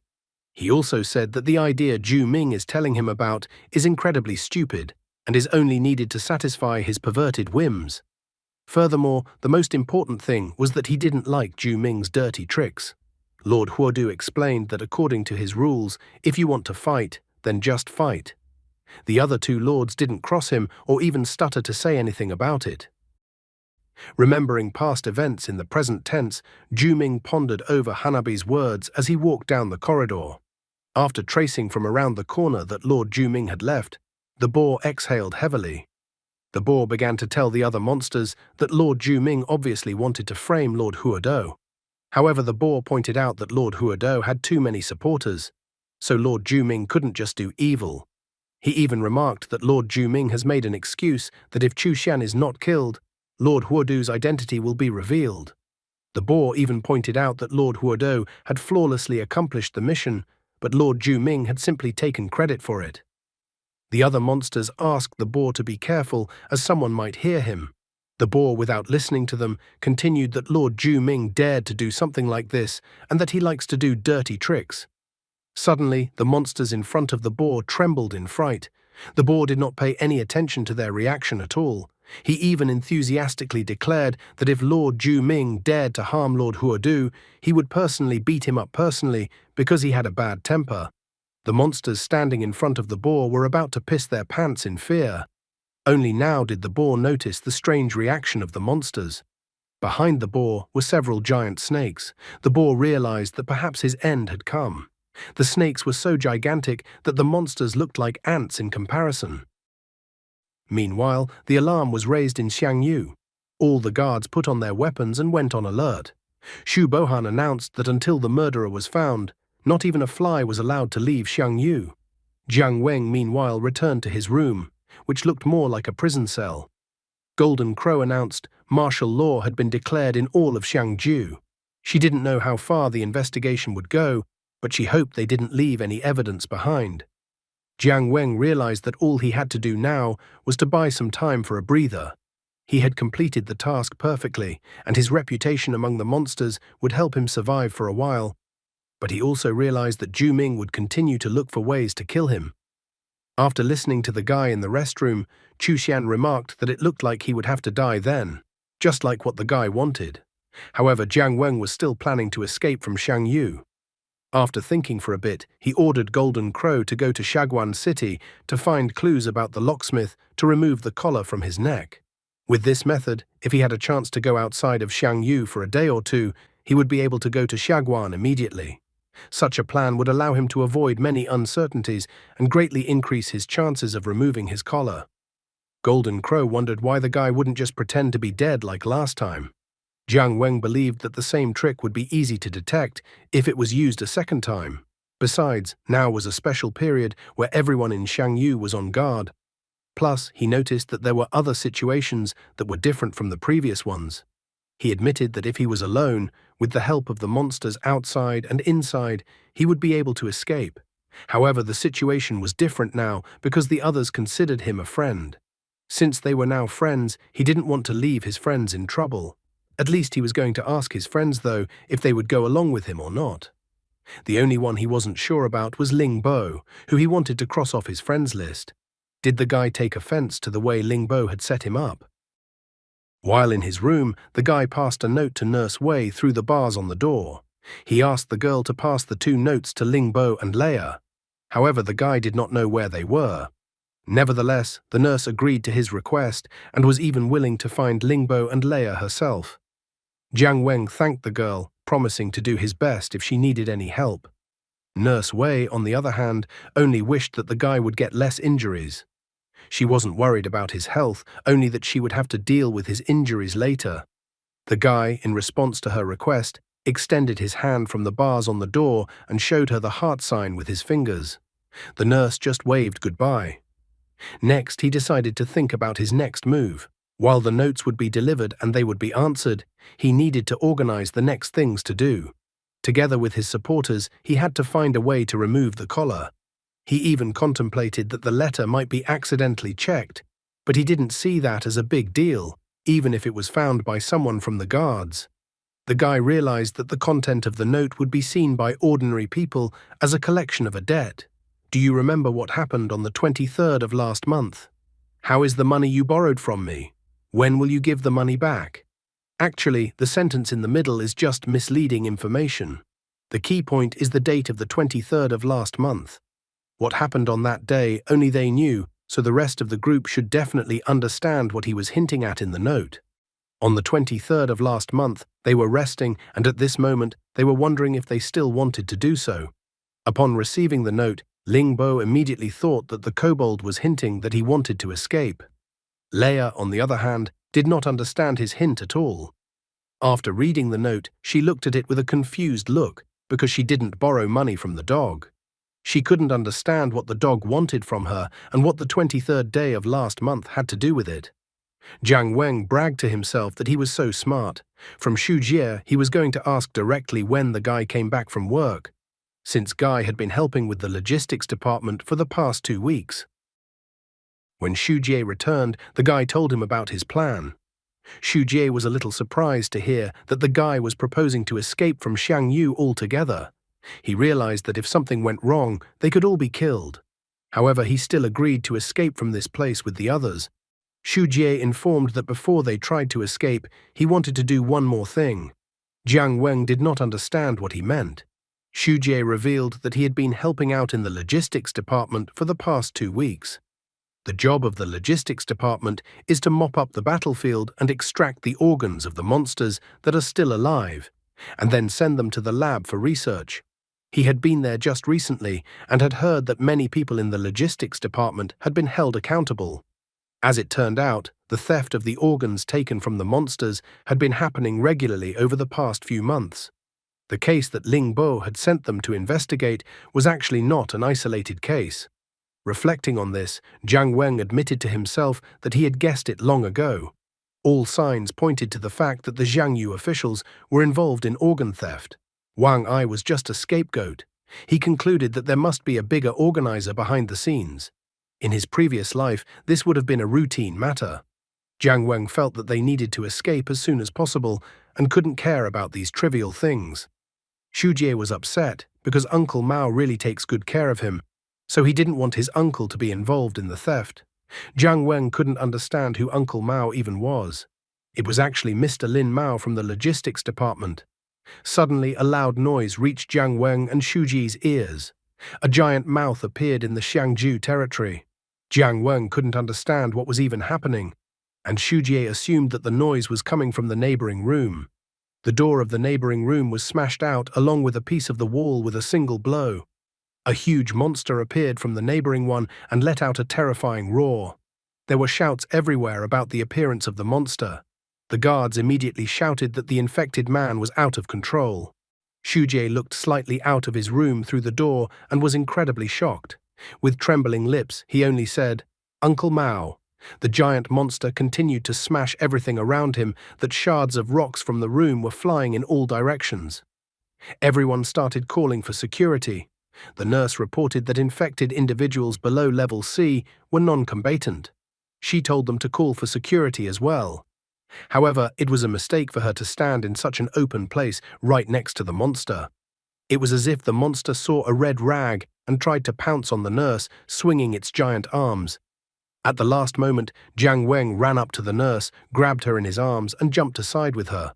As a result, the red monster slammed its fists against the floor. Stone and metal pipes flew in different directions behind the guy and the nurse who was in his arms. Jiang Weng asked Nurse Wei if she was all right. The girl was scared, although she was fine, but the guy was injured again. The guy didn't have time to keep chatting with the nurse, so he turned towards the monster. The red monster was letting out a terrifying roar while emitting a hissing sound. The monster was staring at Shuji, who was standing not far away from him. The guy looked at the monster that used to be Uncle Mao with fear and horror. He still couldn't believe that the monster standing in front of him was Uncle Mao. He remembered how recently Uncle Mao had been surprised that the guy was sent to help them in the logistics department.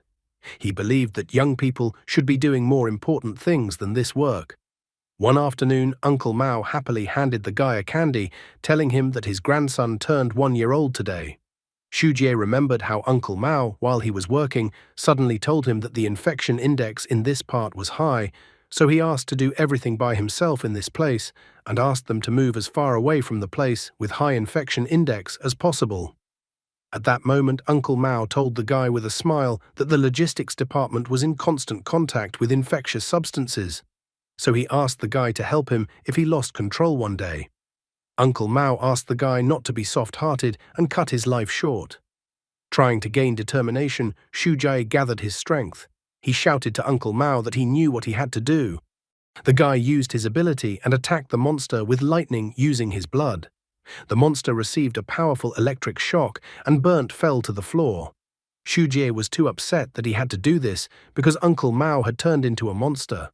Jiang Weng supported the guy by placing his right hand on his head. Jiang Weng reminded the guy that he had said this before, so the guy shouldn't worry about it, because there was no need to face such things. Only after that did the guards in full uniform finally arrive. The head guard told everyone to stop, informing also that there were infected people who were mutating. He also inquired who had just been in a fight. The guard grabbed Jiang Weng by the shoulder and informed him that he would be temporarily kept in another room. Shujie, on the other hand, was declared mentally insane by the guard, so he decided that the guy should be in solitary confinement and undergo a medical examination. The guard ran up to the man who had just approached. The guard then informed him that there were no additional casualties. This person was Liu Chengfeng, the captain of the 3rd Xiangju Task Force.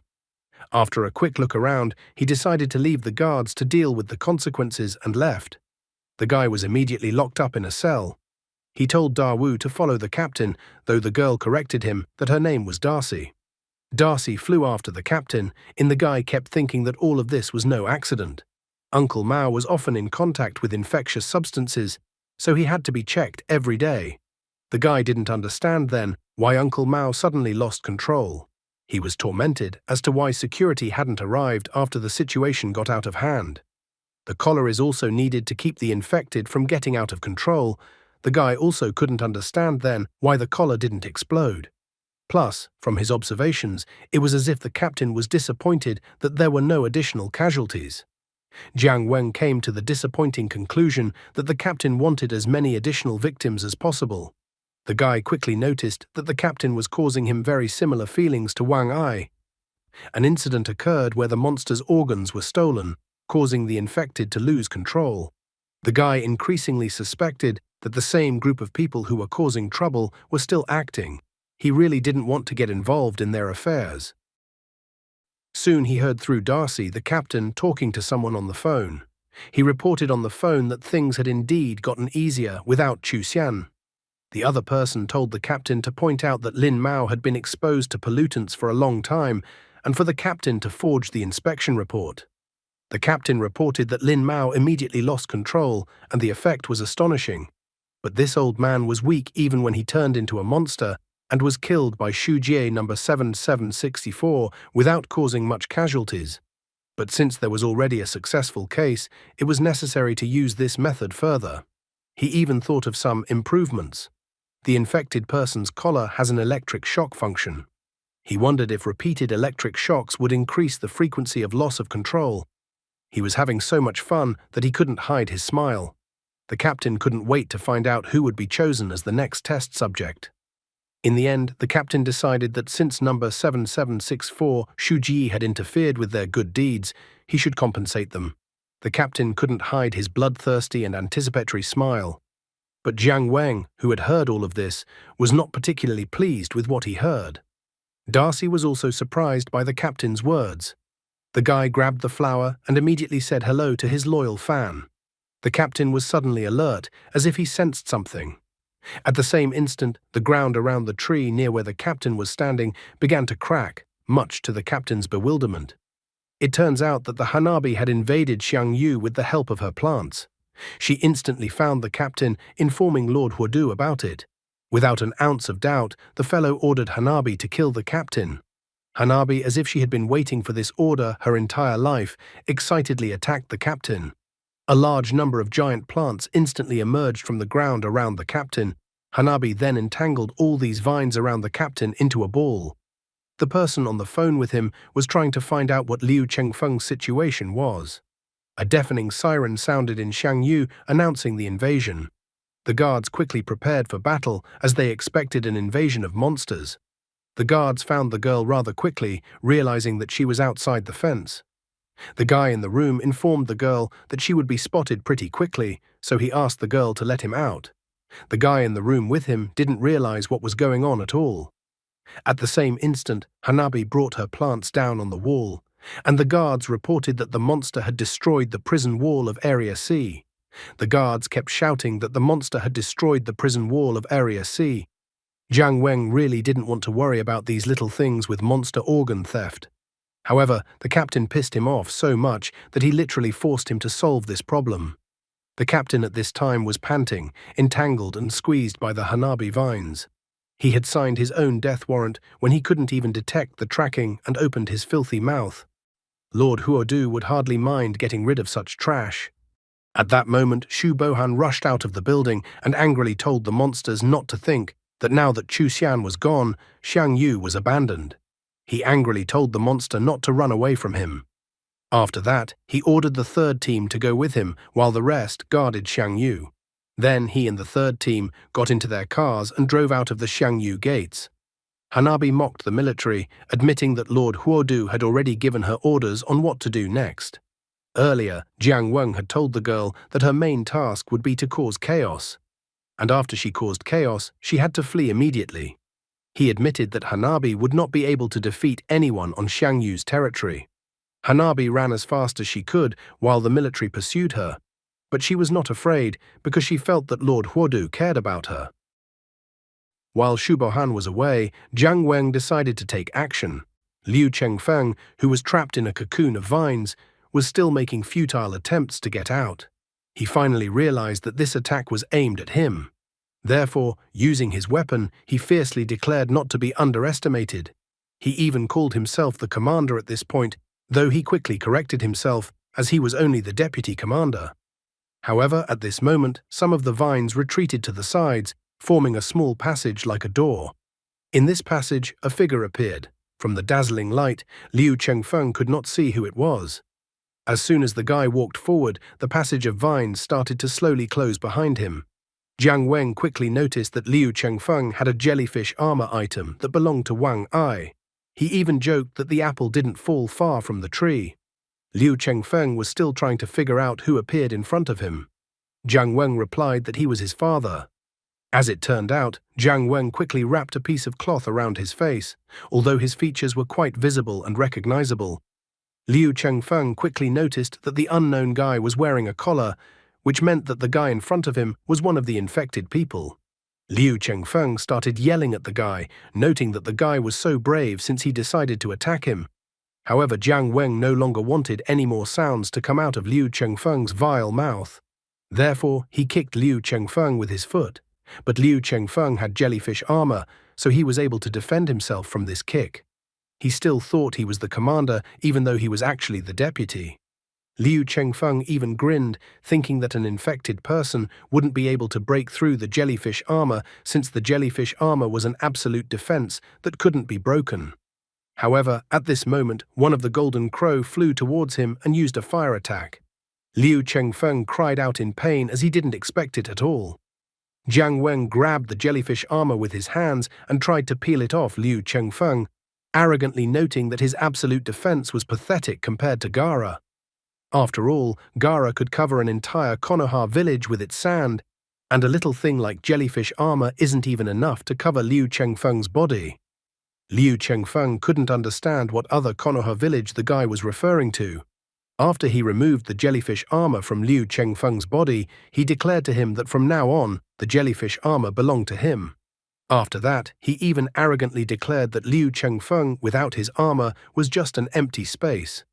Seeing Jiang Weng swing to strike him, Liu Chengfeng squealed in fear. Completely undeterred, Jiang Weng struck Liu Chengfeng with his fist shrouded in jellyfish armor. He declared that their time was too short, therefore he demanded answers to his 3 questions. Jiang Weng clarified that Liu Chengfeng had to answer honestly, or else he would be in trouble. Although what he was really worried about was that the guards would arrive soon. Jiang Weng demanded Liu Chengfeng to answer about who was his boss, who was running things behind the scenes. Despite the beatings, Liu Chengfeng refused to give any information about his boss. So the first thing he did was to call the guards for help, shouting at the top of his voice that a riot had started. Jiang Weng didn't like Liu Chengfeng's response, and with a slight movement of his hand, he sent Liu Chengfeng to lie on the ground some more. Standing over him, as if showing him who was in charge in this situation, he demanded an answer to the second question. He was curious about the purpose of stealing organs and causing mutations.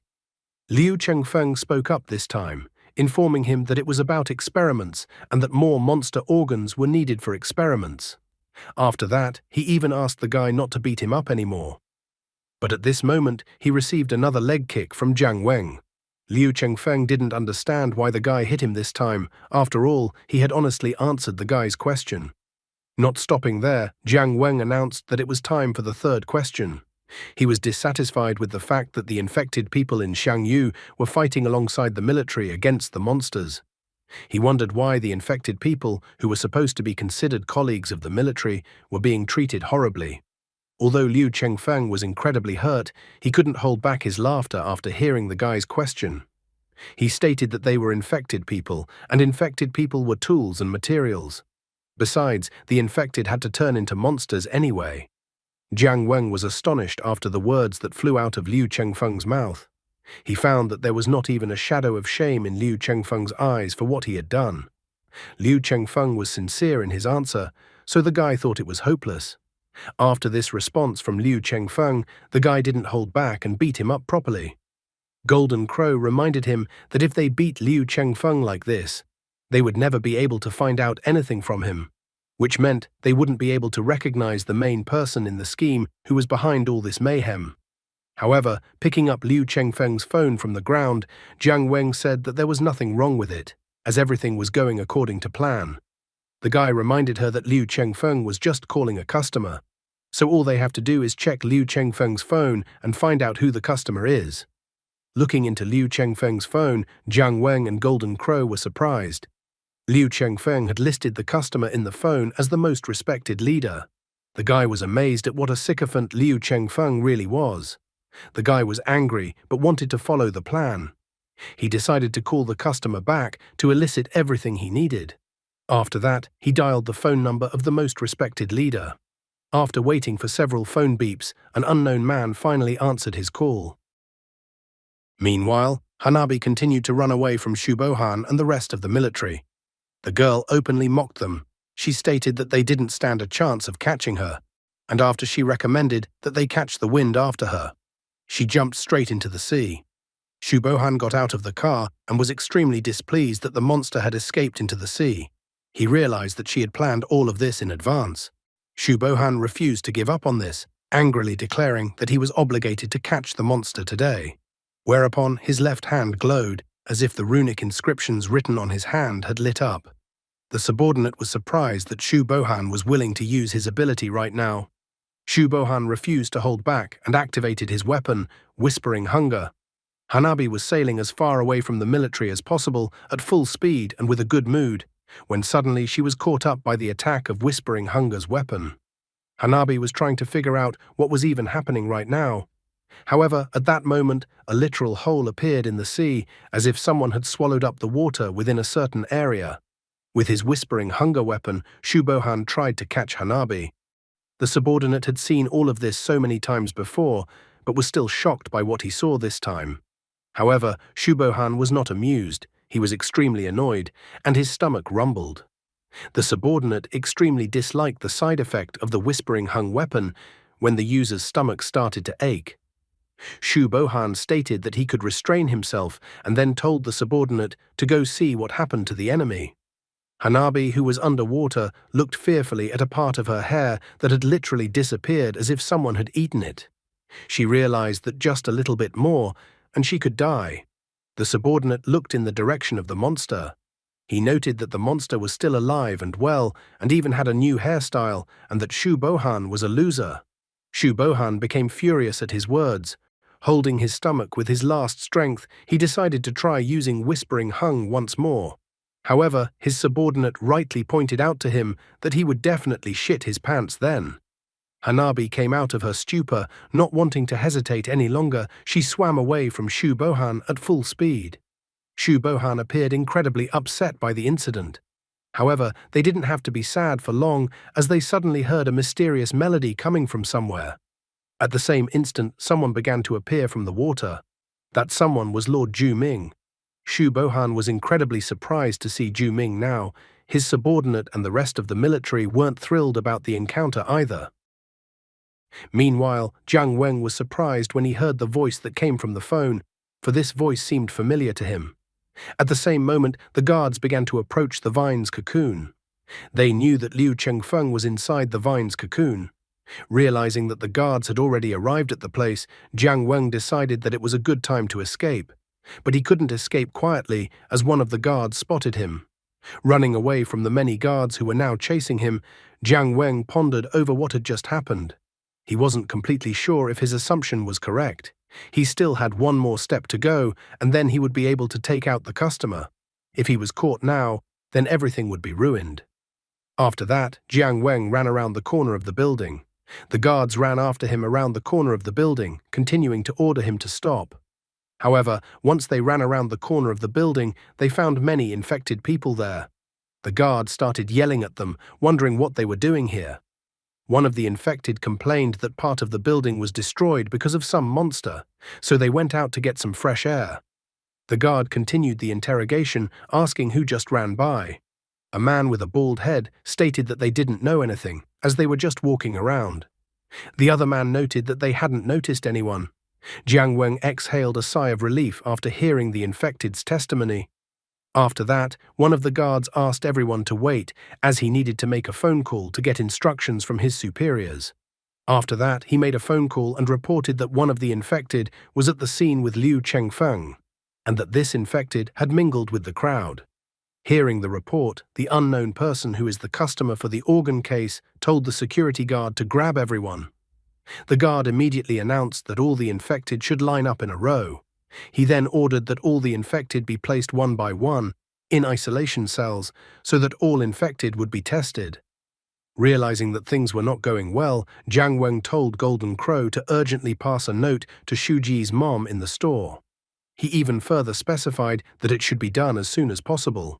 The guy realized that there was a race against time coming up. He was going to see if he would kill the customer or if the customer would die by his hand. Golden Crow was quick to point out that it was the same thing. Meanwhile, Shu Bohan continued his introduction to Ju Ming. After all, Lord Juming himself, number YC0283, appeared in front of him. The same Juming from the Four-Monster War 10 years ago. Xu Bohan didn't expect to see him here at all. After all, he remembered that Juming had been severely injured during the Battle of the Four Monsters. He wondered if Juming had recovered his strength.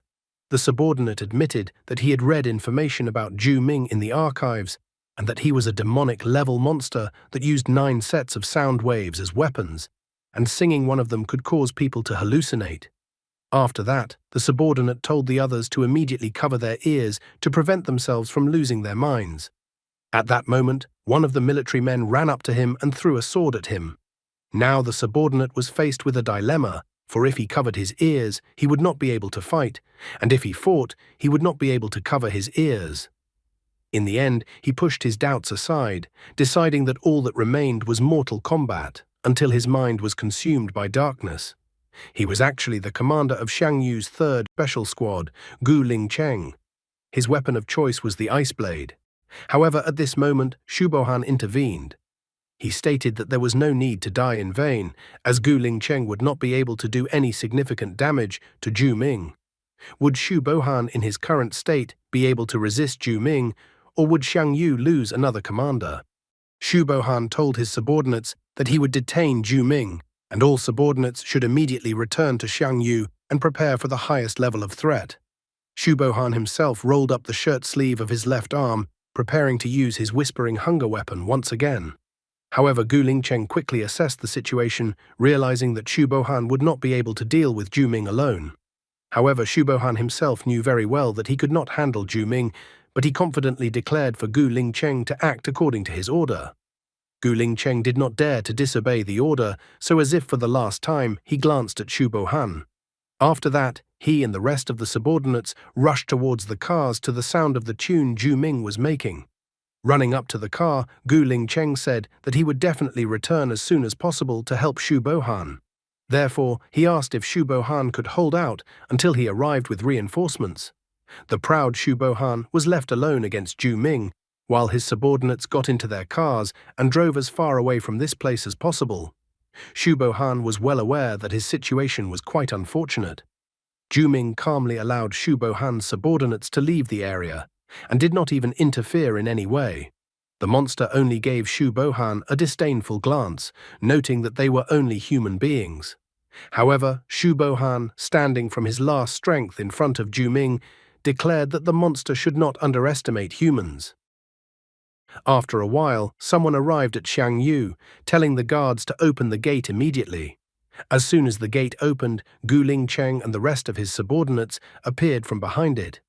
Gu Lingcheng announced a red alert. He then told them to report the situation to the Southern District headquarters.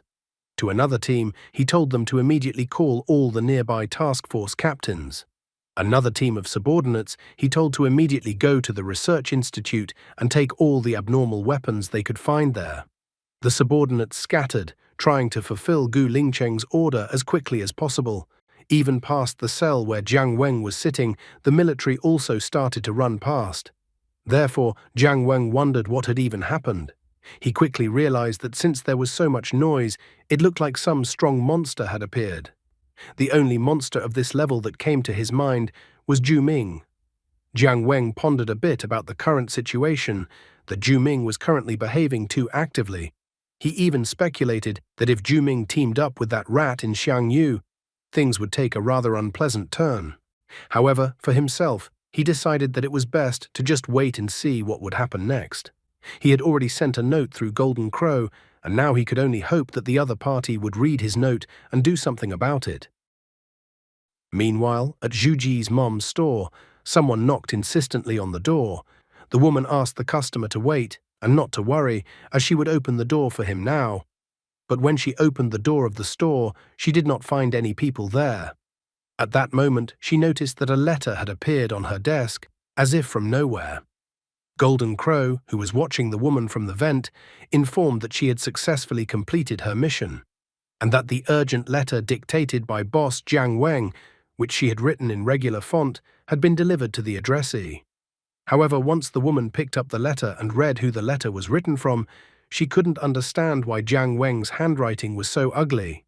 She remembered that her son was in the same dormitory as Jiang Weng, so she wondered what happened to the guys. The woman picked up the phone and called Xiang Yu. She asked to speak to the guys, but was told that Xu Jie and Jiang Weng were in solitary confinement and that they needed to be checked. The woman got worried, trying to find out what the guy's condition was, but she never got a clear answer. She then called the prison, but at that moment she was informed that Ling Bo was no longer in the prison. She was surprised that Ling Bo had been released from custody. After hanging up the phone, the woman had no way of understanding what was even going on and why she couldn't contact any of them. The woman started walking in circles, trying to figure out what she should do in such a situation. Just at such an important moment, Ling Bo appeared in front of her store. Holding his raincoat with his right hand, he asked pathetically if there was anything he could do to help her. The woman confessed that she had just called the prison, but the man was no longer there. The man admitted that he swallowed his pride and asked a friend for help, which is why he was released on bail. He also confessed that he was a worthless person, and in jail at least he was provided with food and shelter, so he thought it was a good idea for him to spend the rest of his life in jail. The man remembered the note he received from Jiang Weng. Ling Bo declared that the guy with the dog's head had used booze to trap him. However, after that note from the guy, Ling Bo wanted to know what the scoundrel was up to. After that, he picked up the note to read it. The note told the woman to urgently give this note to Ling Bo and that it was incredibly urgent and related to Xu Jie. Meanwhile, sitting in his cell, Jiang Weng pondered over the upcoming events. He believed that once Ling Bo took the letter, they would easily be able to find out who was behind this series of events. The guy called back the phone number, but he still couldn't find out the identity of the customer. Jiang Weng was upset that the customer was very vigilant and ended the call immediately. But in those few seconds of talking on the phone, the guy managed to make out the background noise that the customer had. He heard the sound of car wheels, and he also heard shouting as the military shouted that Hanabi had appeared and that she needed to be caught immediately. At this moment, Ling Bo was reading the note that Jiang Weng had left behind, and that the one responsible was the one who was leading the pursuit of Flower Spirit this morning. The guy felt that at all costs, they should not let the traitor team up with Zhu Ming. Gu Lingcheng at the same time in Xiangyu ordered all the people to immediately go to the formation. After that, the military men got into their cars and headed towards Shu Bohan. As soon as Gu Lingcheng saw Shu Bohan standing alone in the distance, Gu Lingcheng was greatly surprised. Shu Bohan's face had changed a lot since their last meeting. As he walked, he even chuckled. Even his hair was now disheveled and was no longer licked back. The subordinates didn't even immediately believe that Shu Bohan had appeared in front of them. As soon as the convoy of cars approached Shu Bohan, then Gu Lingcheng got out of the car to talk to Shu Bohan. He was greatly surprised that Shu Bohan was able to survive such a serious situation. However, Shu Bohan informed him that simply Zhu Ming's strength had not fully recovered yet, and that his whispering hunger could absorb even sound waves. Therefore, Shu Bohan stated that Zhu Ming had escaped. However, Gu Lingcheng was not convinced by Shu Bohan's words, and he looked at him suspiciously. After that, he turned to his subordinates and told them to immediately bring a change of pants. He approached Shu Bohan and asked if he needed help changing his pants, and this time Shu Bohan didn't mind such a decision. Shu Bohan, right in front of his subordinates, appeared in shitty pants. At this very time, Ling Bo made a phone call and learned that the officer who had led the pursuit of Flower Spirit this morning was Lieutenant Colonel Shu Bohan. Whether Lieutenant Colonel Shu Bohan was really a traitor. A puzzle gradually began to form in Ling Bo's mind. The burglary is carried out by non-employees and is stopped anytime something goes wrong. Wang Ai then acts as an intermediary, providing information to the freelancers and conducting transactions. He is also the second person to be blamed for any incident. And now, according to the latest information, Shu Bohan has been hiding deep behind the scenes all this time, using his power to bribe those who could be bribed to work for him and make plans. Ling Bo recognized that this whole theory sounded logical, but he still didn't understand why Shu Bohan was in the business of stealing monsters' organs. The woman standing beside him was greatly surprised by this outcome, for she could not believe that Lieutenant Colonel Shu Bohan could be capable of such a thing. Ling Bo immediately turned around and headed towards the exit of the store. He asked the woman to forget about this information, and he urgently needed to go back to the prison because the food there was very good. The woman wasn't so simple either. She immediately began to manipulate Ling Bo. The woman cried that if Ling Bo gave up on them, then Jiang Weng and Xu Jie would have to face such a big and important person alone. She even started sobbing that mothers have such a hard life, really. Her tears made Ling Bo slow down for a moment on her way out of the store. After a while in Xiangyu, the guard said that Xu Jie Y7-64's test results were all normal, so he could leave his cell. The guy was surprised when he was taken out of the cell because he thought he would spend at least a week in solitary confinement, but everything happened so quickly. After that, the guard led him to a telephone. On the other end of the phone line was his mom. The guy immediately said hello to his mom, but was surprised that Ling Bo was also in the store with his mom. Ling Bo stated that they needed to meet immediately to discuss something. Xu Jie didn't understand what was even going on. At the same time, a man who liked to go to the toilets with men asked if the kobold had been placed in solitary confinement. He announced that whoever had allowed the flower spirit to show up was rumored to be a spy. And he also announced that their spy was the assassin who killed Lieutenant Colonel Chu Xian. After that, he approached the cell where Jiang Weng was sitting. Opening the cell, the man announced that the guy with the dog's head, number 7763, was the very spy. However, once they opened the cell doors, it turned out that there was no one in the cell anymore. The guard didn't understand how the guy could have just vanished. Meanwhile, Golden Crow flew behind the corner of the wall. Behind the corner of the wall was Jiang Weng. An alarm was raised in the Xiangyu territory and the guards rushed to find the guy with the dog's head.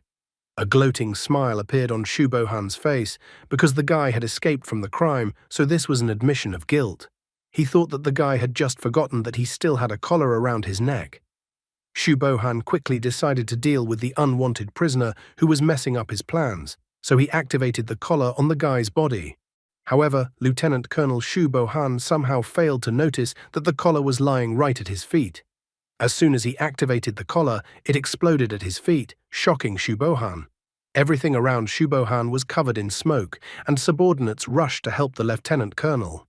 Even without Ling Bo's help, Jiang Weng perfectly realized that the person who was behind the scenes was Xu Bohan. Xu Bohan was at the same level as Chu Xian, and he remembered that Xu Bohan was the one who had expressed a desire to go to the restroom together with Chu Xian.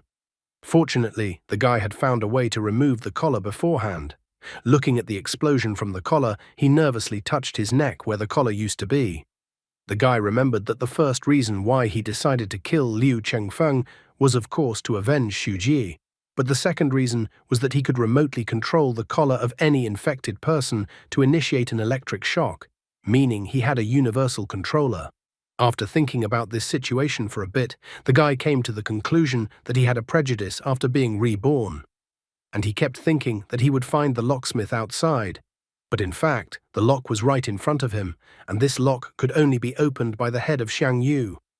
He was even smiling economically, wondering what Xu Bohan thought, whether he had defeated him. The subordinates tried to clear away the smoke and put out the remnants of the flames from the explosion. However, they soon noticed Xu Bohan, who was covered in tattered clothes and without an arm, reminding them of the prisoner's escape. Right in front of his subordinates, he attempted to recover part of his face and his entire left side. If Gustavo Fring had such a weapon, then he would have survived. The subordinates were shocked to see such a transformation of Xu Bohan in front of them. He inquired if they had seen what had just happened. Hearing no reply, he put his index finger to his mouth and informed them that they should keep this secret quiet. His left side turned into a giant bloodthirsty mouth, and he activated Whispering Hunger. In an instant, the subordinates beside him were swallowed by the Whispering Hunger's giant maw. The other subordinates ran towards the sound of the explosion to see what had even happened there. They arrived at Xu Bohan, whose figure was hidden behind the smoke. In the same instant, the smoke cleared and Xu Bohan emerged from it, his body fully recovered, as if nothing bad had happened to him and he had simply forgotten to put on his clothes. He gave orders to immediately find and capture the guy with the dog's head. As it turned out, Xu Bohan was behind all the monster organ thefts, and he had already managed to team up with Zhu Ming. Xu Bohan once again reiterated that the kobold was a traitor for his subordinates to hear. He also said that the kobold had not escaped from Xiang Yu yet, so the subordinates should find it immediately and not miss any corner where it could hide. The subordinates split into groups and rushed to search the entire area. Jiang Weng still hadn't escaped anywhere, but was still standing around the corner, and the guards still didn't notice him. He told Golden Crow to pave the way for them. She should attract attention and then hide from the crowd. Yoshi gladly accepted the given task. They needed to hurry, so the guy took up a starting position, preparing to run. At the same time, Shuji was in shock, shouting loudly while doing so. The guard was indignant, reminding him that it was forbidden to make noise. Ling Bo had managed to arrive in Xiangyu and was now sitting in the infected reception room together with Shujie. Shujie was shouting so much in surprise because he couldn't believe that Lieutenant Colonel Shu Bohan was the mastermind behind all these disgusting events in Xiangyu. He didn't understand how such a thing was even possible. However, Ling Bo had directly stated that Lieutenant Colonel Shu Bohan was the main culprit. He believed that they should only bring him in, and then everything would fall into place. The man also recalled that Jiang Weng was currently in solitary confinement and could die at any moment, and also that they are the only ones who can save him. Ling Bo admitted that he had already arranged everything with Shujie's mother.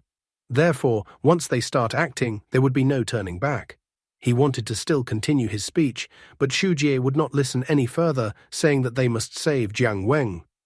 Sighing, Ling Bo announced that they needed to escape from this place first.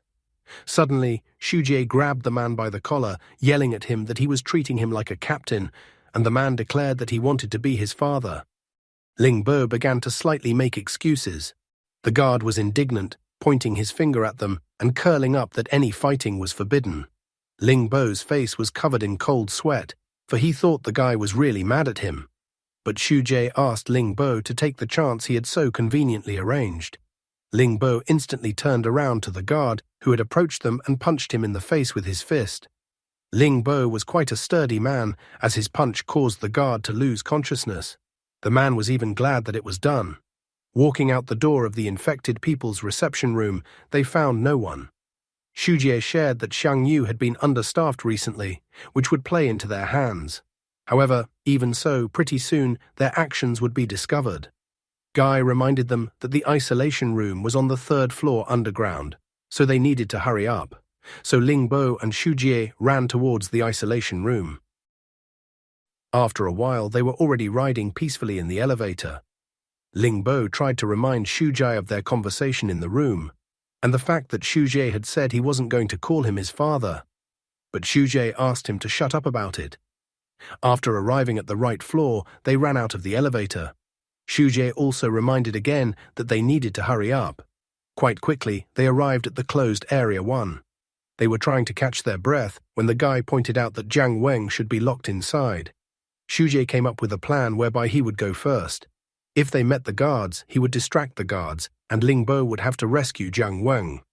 The new father candidate felt that such a plan was too dangerous for Shujie and that they needed to come up with another plan. Shujie felt that they didn't have time to come up with a new plan and that he would definitely have to save Jiang Weng. Therefore, he felt that they needed to hurry up. Just at this time, Shujie and Ling Bo ran past Jiang Weng. All three of them were very surprised to meet each other in such a place, so there was an awkward pause. The guys shook hands, and then Shujie happily said that he was glad that Jiang Weng had escaped. Jiang Weng, on the other hand, had absolutely no idea why Shujie was in this place. Only Ling Bo realized that they had wasted their time. Just then, the excited guards discovered them. The guards were delighted that they had finally found the kobold. Jiang Weng, Shujie, and Ling Bo finally remembered that they needed to escape.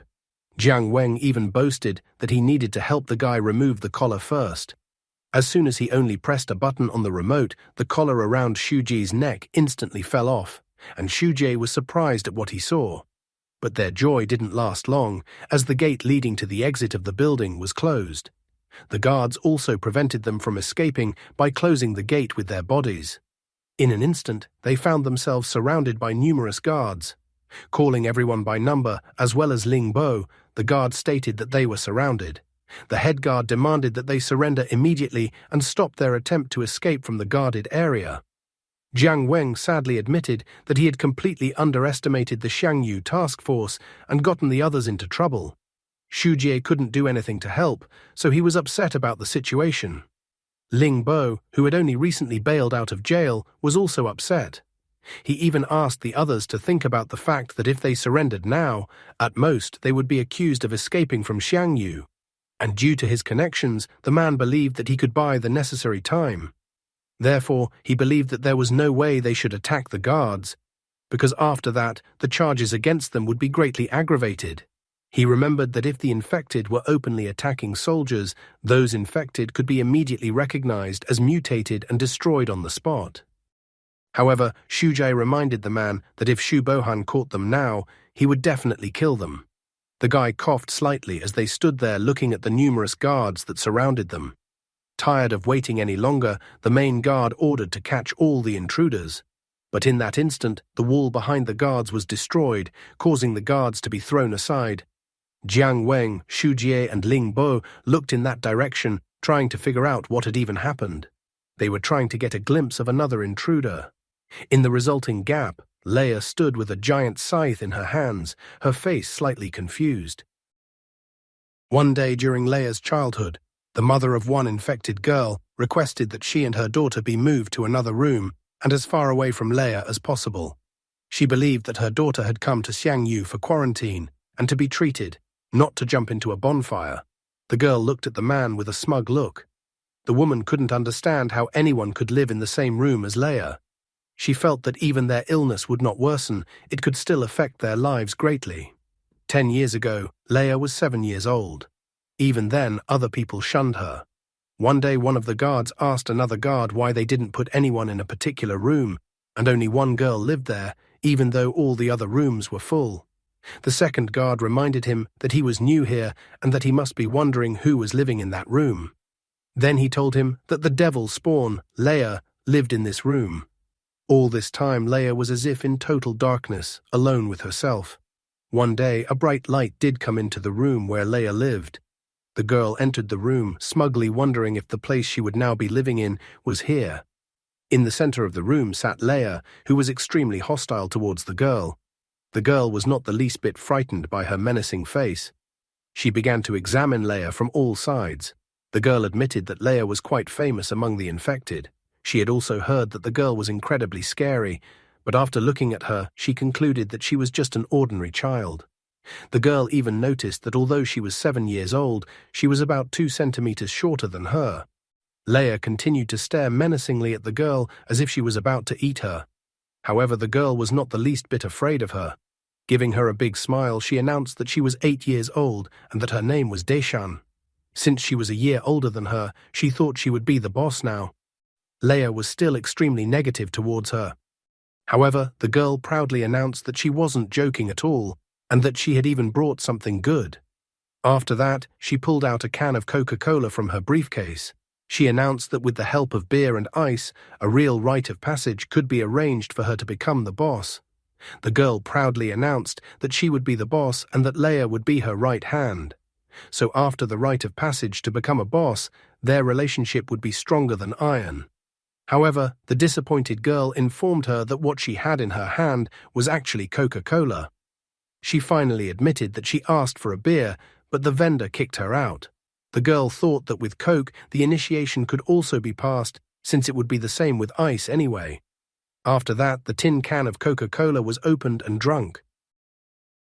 One day they came to the dining room, where one boy was telling the others that he had heard that a girl was sharing a room with Leia.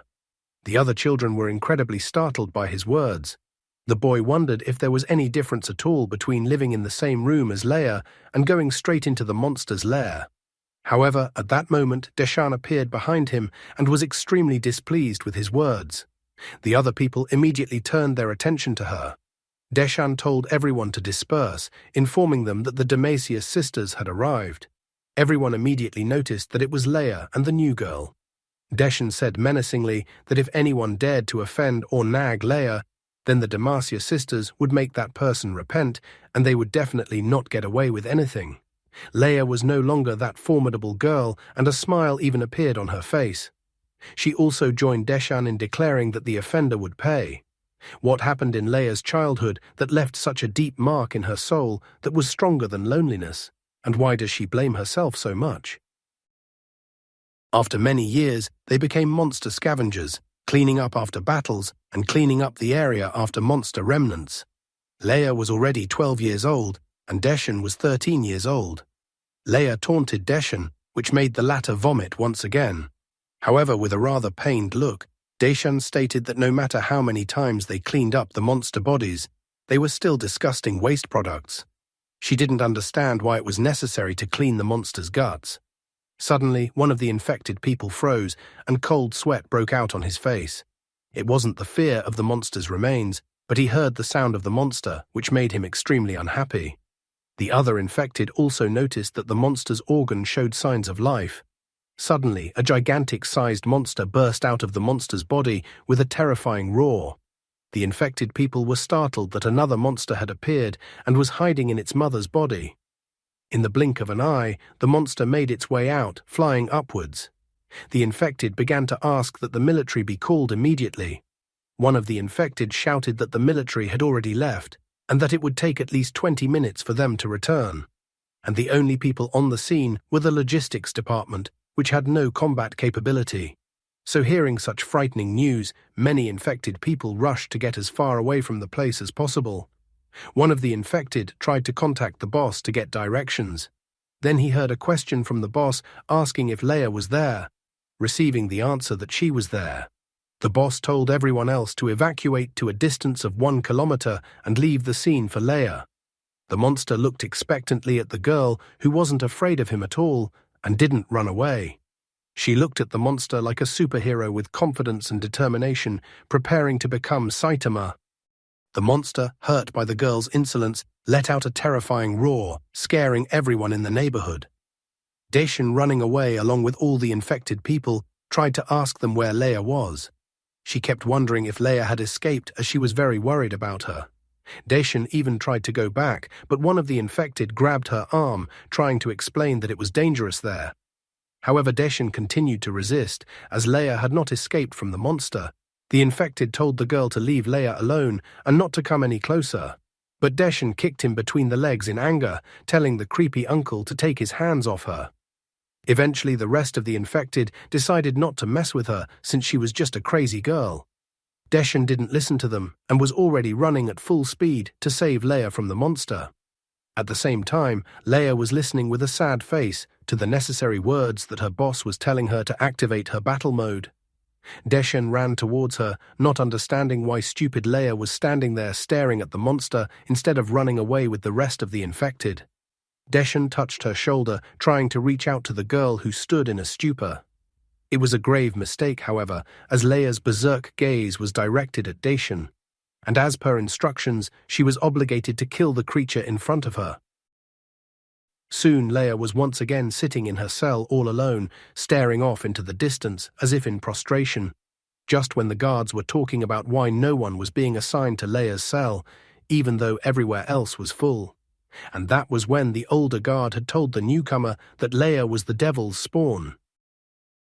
Back in the present, it could be noticed that the same guard was now yelling at Leia. He was asking her what she was doing now, and if she, along with the others, had decided to start a riot. He even told everyone not to forget who they really were. Jiang Weng was glad that Leia had come to save them after all. Leia admitted with a shocked look that she had received his note. She also informed that she wanted to go along with them. However, she remembered about Deshan, and her gaze instantly became saddened. Jiang Weng did not understand which Deshan Leia was talking about right now. Tears appeared in her eyes, and she began to sob. She confessed that she knew that she was the one who actually killed Deshan. She also reminded him that she also almost killed him. With bitterness and frustration, Leia confessed that she felt that everyone around her was right when they called her a demon. Everyone around her believed that she brought only misfortune and was a demon. The girl was locked alone in this dark cage while everyone around her was saying that she was a demon. She was confused and scared, and she needed someone to reach out to her. Suddenly, one of the guards decided to shout Leia's name.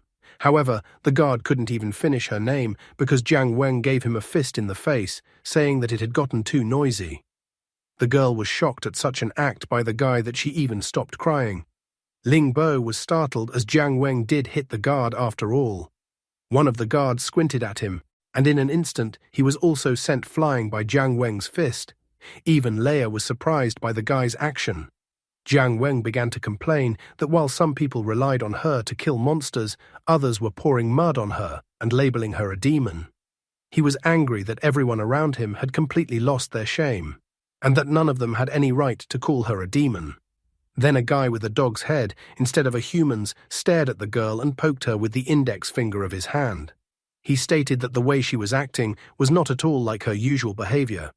It annoyed him that she even said she almost killed him. The girl looked at the guy with obvious surprise. Turning back into human form, he walked up to the girl and lightly tapped her on the head with the edge of his palm, telling her not to underestimate him. He even called her stupid. He then used the previously stolen remote by pressing a button, and the collar squeezing Leia's neck flew off her neck. The guy grabbed her collar and said with a smile that she should think he was cool since he was able to get the collar off her.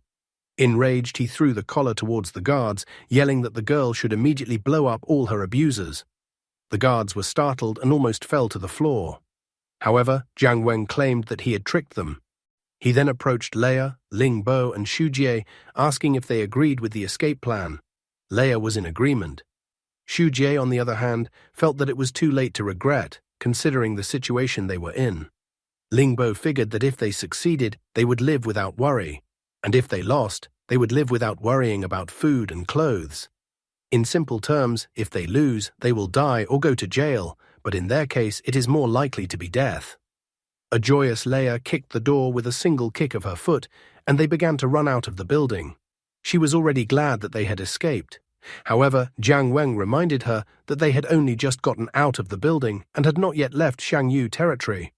The girl was already shouting for a cold beer. Jiang Weng was amazed at this sudden change in the mood of the girl who was still sobbing not long ago. Xu Jie was glad that the girl still came to her senses and began to behave as usual. However, they were not yet rescued and saw the figure of a man in the distance. Just seeing the man, Ling Bo instantly realized who was in front of them and was frightened. After all, the captain of the 3rd Task Force, Gu Lingcheng, had appeared in front of them. Ling Bo also told them that Gu Lingcheng was not holding an ordinary katana in his hands at all. The man tried to convince Gu Lingcheng that Xu Bohan was the real traitor in Shangyu and that they were not the bad guys. However, Gu Lingcheng told him to shut up. He didn't want them to slander Master's good name. Realizing that the situation had become too alarming, Ling Bo immediately asked the others to surrender, as Gu Lingcheng was among the top 5 strongest in Shangyu. The full name of his weapon is Ice Abyss Blade. 5 years ago, a research expedition discovered a giant tooth of an unknown creature under the polar glacier of Area 43. Later, the tooth was polished in a laboratory and turned into a sword, and named Ice Abyss Blade. Ice Abyss Blade has a chilling power. Gu Lingcheng ordered them to give him the man with the head of a dog, as he had even beaten his deputy captain to a pig's head. He then swung his Ice Abyss Blade. From one swing of his Ice Abyss Blade, ice rushed straight towards them. Ling Bo immediately made the decision to flee. However, Leia wasn't going to run anywhere, and her gaze was full of determination. In an instant, she attacked Gu Lingcheng with her giant scythe. From her strike, flames enveloped the entire surroundings. Gu Lingcheng no longer looked as formidable as before and seemed unable to fully resist against Leia. Leia, on the other hand, declared that she would kill anyone who dared to harm the dog-headed man. Ling Bo abandoned his attempts to escape, stating that he only now remembered that they had Leia, who was top 1. So he decided that they shouldn't give up just yet. Xu Jie and Jiang Weng watched in amazement as for the umpteenth time in this escape, Ling Bo either gave up or changed his mind. Leia asked the others to go ahead and she would quickly deal with Gu Lingcheng and then catch up with them. But at this moment, she heard a familiar voice that was about to activate her battle mode with code words. Gu Lingcheng, taking advantage of the confusion, managed to push her aside. The unknown person continued to activate Leia's battle mode with code words. Looking around, the guy realized that it was an order that caused Leia to subsequently lose control of herself. He told Leia to focus on her combat, reminding her that it was just a meaningless suggestion from the manipulator's mouth. He continued, even barking for Leia not to listen to the manipulator. Just at this moment, the main manipulator, Shu Bohan, appeared. He stated that he would not allow Leia to lose control of herself, since he supposedly believed that they had already made a lot of messes in Xiangyu already. So in this way, he wanted the girl to just stand there and not move. The man smilingly told the guy that it was over for him, showing his hand as if preparing to activate Whispering Hunger in case. Jiang Weng stared at him angrily, realizing that all the troubles in Xiangyu were because of this person. The others also realized that the situation had become as dire as possible. In the end, Jiang Weng declared that it was now over. He decided to remind Shu Bohan that the constant organ thefts had caused the infected to mutate. Therefore, only Shu Bohan had put Xiangyu in a dangerous situation. However, the two-faced smiling Shu Bohan wondered if the kobold believed that anyone would even believe his words. He was convinced that no one would believe his words. However, the guy stated that it was enough for him that only one person would believe him. At this moment, Shu Bohan and Gu Lingcheng turned around behind them. The same Chu Xian that Jiang Weng should have killed earlier under the threat of being exposed as a spy appeared behind them. Shu Bohan could not believe his eyes. He didn't understand how Chu Xian could be standing in front of him. After all, he was supposed to be dead.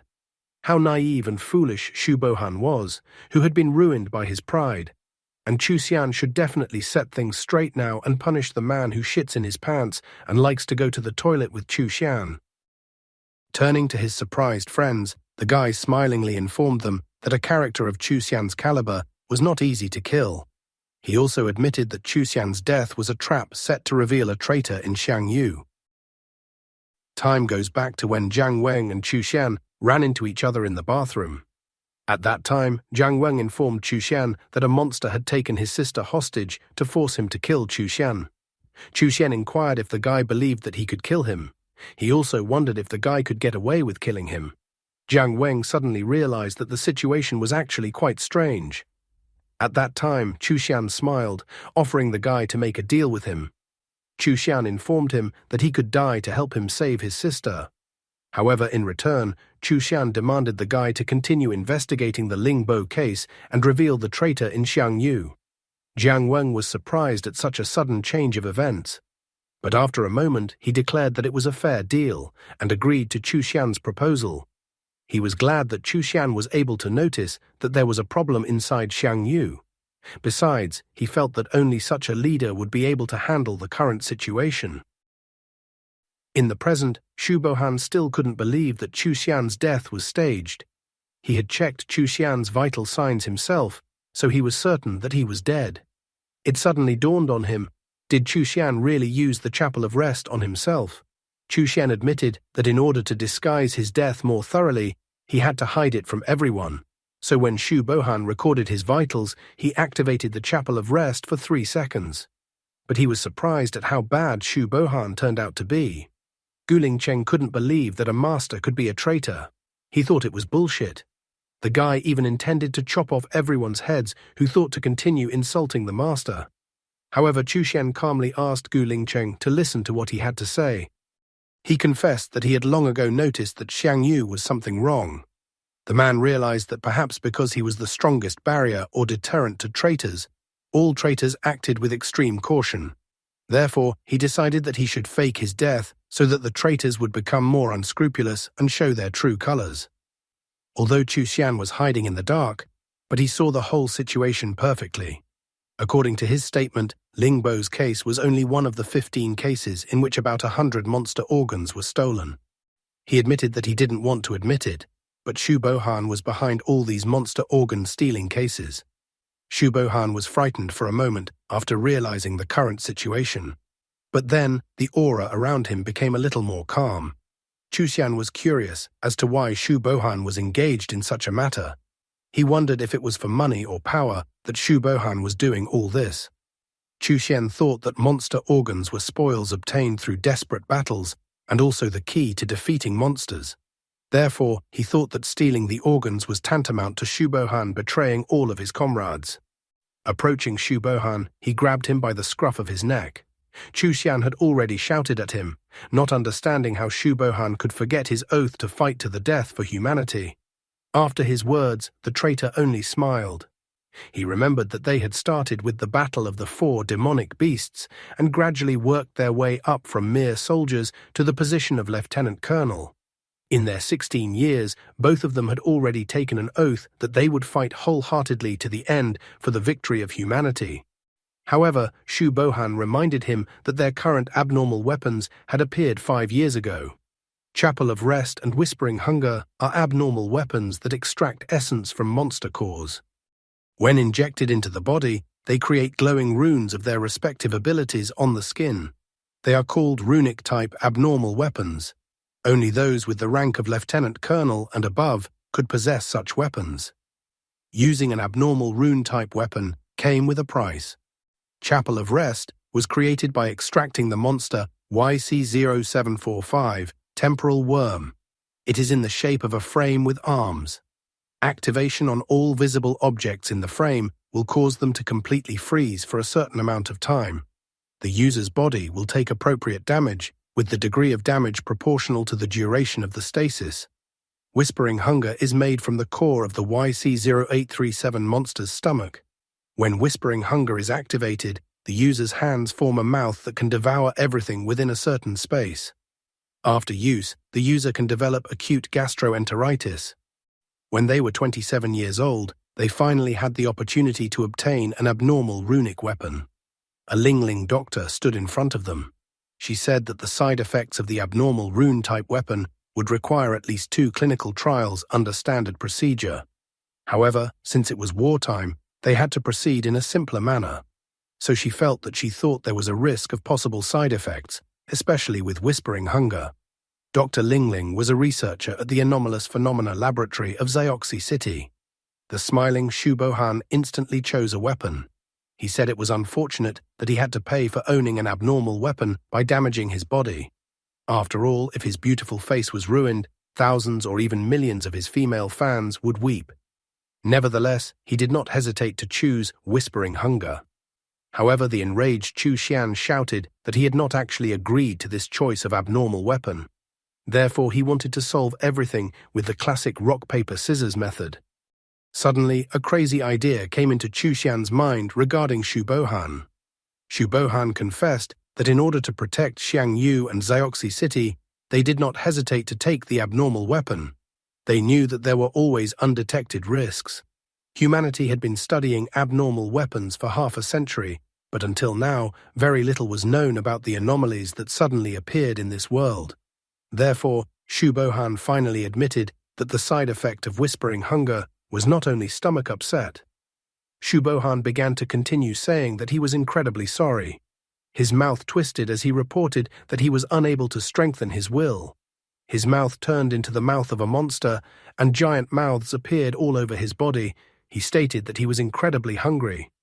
Chu Xian simultaneously looked at his comrade, who couldn't resist the side effect of Whispering Hunger, with sadness and shock. Gu Lingcheng couldn't believe what his master had turned into. Jiang Weng, Leia, Xu Jie, and Ling Bo were also amazed that Shu Bohan had literally turned into a monster. With tears in his eyes, the monster with the remnants of Shu Bohan's consciousness turned to his friend and asked if he was still human or had already become a monster. Chu Xian was shocked at his friend's current condition. He stammered and explained that he would take him to get treatment and they could fix it. Tears spurted out of Shu Bohan's eyes, which did not stop. Tears continued to flow from his eyes as he apologized to Chu Xian, saying that he was sorry and that he couldn't help himself. He was incredibly sad that he had finally failed to hold back and betrayed Xiang Yu. His words echoed throughout Xiang Yu, surprising everyone watching the scene. Recently, Shu Bohan and Ju Ming had their first meeting.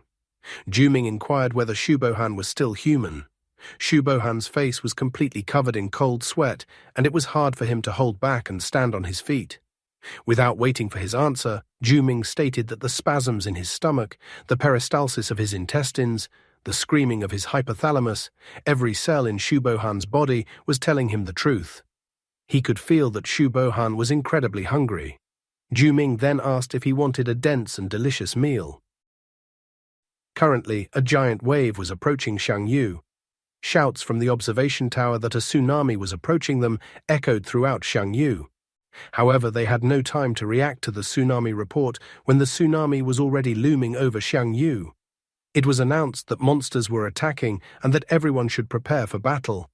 However, there were complaints that all the captains had been sent by Commander Xu Bohan from Xiangyu to other places. In addition, most of the abnormal weapons had also been returned to the laboratory. Therefore, the subordinates believed that Xiangyu didn't have the necessary combat capability to resist the monsters right now. The only ones left in Xiangyu were Xu Bohan and the captain of the third team, Gu Lingcheng. Gu Lingcheng was still trying to reach his master's mind. But Xu Bohan's body was turning more and more into a monster, and more mouths were appearing on his body. All he could say now was that he was incredibly hungry. Watching the impending giant tsunami on Xiangyu, the guy instantly realized that Zhu Ming was involved. Now he was finally convinced that Zhu Ming and Xu Bohan were in cahoots, and this was the worst possible scenario. The giant-sized tsunami was almost ready to cover and wash away all of Xiangyu and everyone in Xiangyu. After that, Zhu Ming appeared in front of them, informing them that today was the anniversary of Huodu's death. The huge tsunami wave was already too close to them. All the survivors in the area were amazed at how gigantic the tsunami wave appeared. They knew that it was a demonic-level power. A threat alert sounded throughout the Xiangyu territory. The nurses were terrified that all of Xiangyu, and consequently them, would be wiped out. The infected people were also frightened, realizing what fate was in store for them. Coughing slightly, Chu Xian used both hands to activate the Chapel of Rest. He was going to stop tsunami at all costs, so he used Chapel of Rest at full power. All the residents of Xiangyu territory were amazed at the sight they saw. Zhu Ming also wondered how it was even possible for Chu Xian to be here. However, Chu Xian paid dearly for using the Chapel of Rest at full power, for his left eye instantly burst open. However, he continued to fight hard and stopped the wave time for 90 seconds with Chapel of Rest. With his last strength, he ordered Jiang Weng, Xu Jie and Ling Bo to get all the medical personnel and infected people who couldn't fight away from Xiangyu. Jiang Weng, Xu Jie and Ling Bo accepted his order and went to carry it out. To Team 3, he told them to mobilize all remaining offensive weapons. He then told Leia and Gu Lingcheng to attack at full strength. The remaining time continued to slip away rapidly. Leia announced that to finish everything, they would have to slit all 9 snakes. Looking at them, Chu Xian thought that he was the most senior person here. He wondered to his friend, who had already taken the form of a monster, what he should do in such a situation. Gu Lingcheng tried to freeze the water with his ice abyss blade. However, Gu Lingcheng quickly noticed that the snake was unimaginably huge. Even if it was stationary, it was impossible to cut it in half. Nevertheless, Leia appeared in front of him, and with a sweep of her scythe, she instantly cut off the giant snake's head. Gu Lingcheng was shocked that she could so easily do what he couldn't do. Despite what he had seen, he still had a fighting spirit in his soul, and he wasn't going to lose to a crazy girl. Meanwhile, inside the buildings, the guards heard that they needed to open all the rooms immediately and let the infected out. Xu Jie shouted about how everyone needed to run to the high ground immediately. Jiang Weng, on the other hand, thought that there was less than a minute left, and that they didn't have enough time for everyone to run out. At this moment, they had 27 seconds left. The military men loaded their guns and started shooting at the monsters with all their guns. They only had 14 seconds left. When there were 13 seconds left, the entire giant wave blazed with explosions from the military's guns. There were 12 seconds left, but Leia continued to fight desperately. Gu Lingcheng and the rest of the military continued to fight desperately, and no one even thought of retreating. With 8 seconds left, Chu Xian already realized that the situation was dire. Once there were 5 seconds left, then Jiang Weng suggested that Xu Jie choose another way to save everyone. He asked for Xu Jie to help him. 4 seconds, 3 seconds, 2 seconds, 1 second. Finally, time had passed, and the time dilation effect imposed by Chapel of Rest had fallen off Zhu Ming. Where would the story go next, and what solution to the problem Jiang Weng had come up with? As soon as Zhu Ming came out from under the influence of Chapel of Rest, he used the Dance of the 9 Snakes. He looked arrogantly at the others and then stated a tiny. It was as if a strong wind had blown towards Leia. Gu Lingcheng was also affected by this attack. Zhu Ming used a sound barrier, throwing Leia and Gu Lingcheng away from himself. The giant wave was about to hit the Xiangyu territory again. Jiang Weng informed Xu Jie that they had no time to escape and told Xu Jie to help him.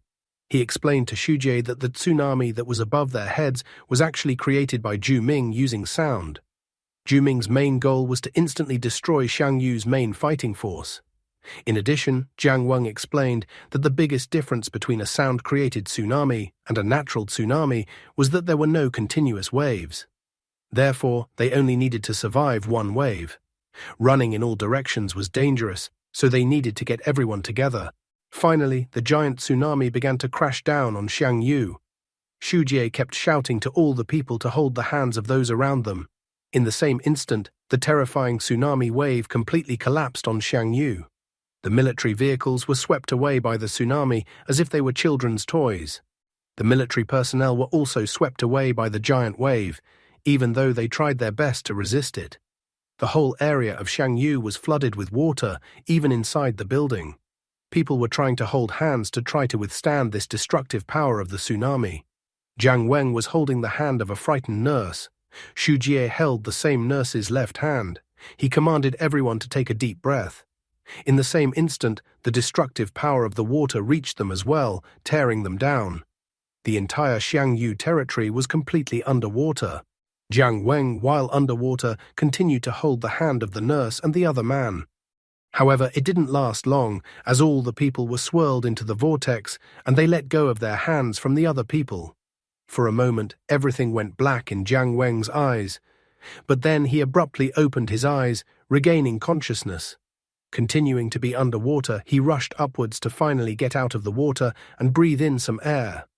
Jiang Weng safely managed to get to the surface of the water and breathed in a full breath of air. After that, he decided to look around to see what their current situation was. The entire Xiangyu area was almost completely underwater. Many people had managed to escape to the surface of the water and were now trying to catch their breath. Other people were still searching for their friends and relatives.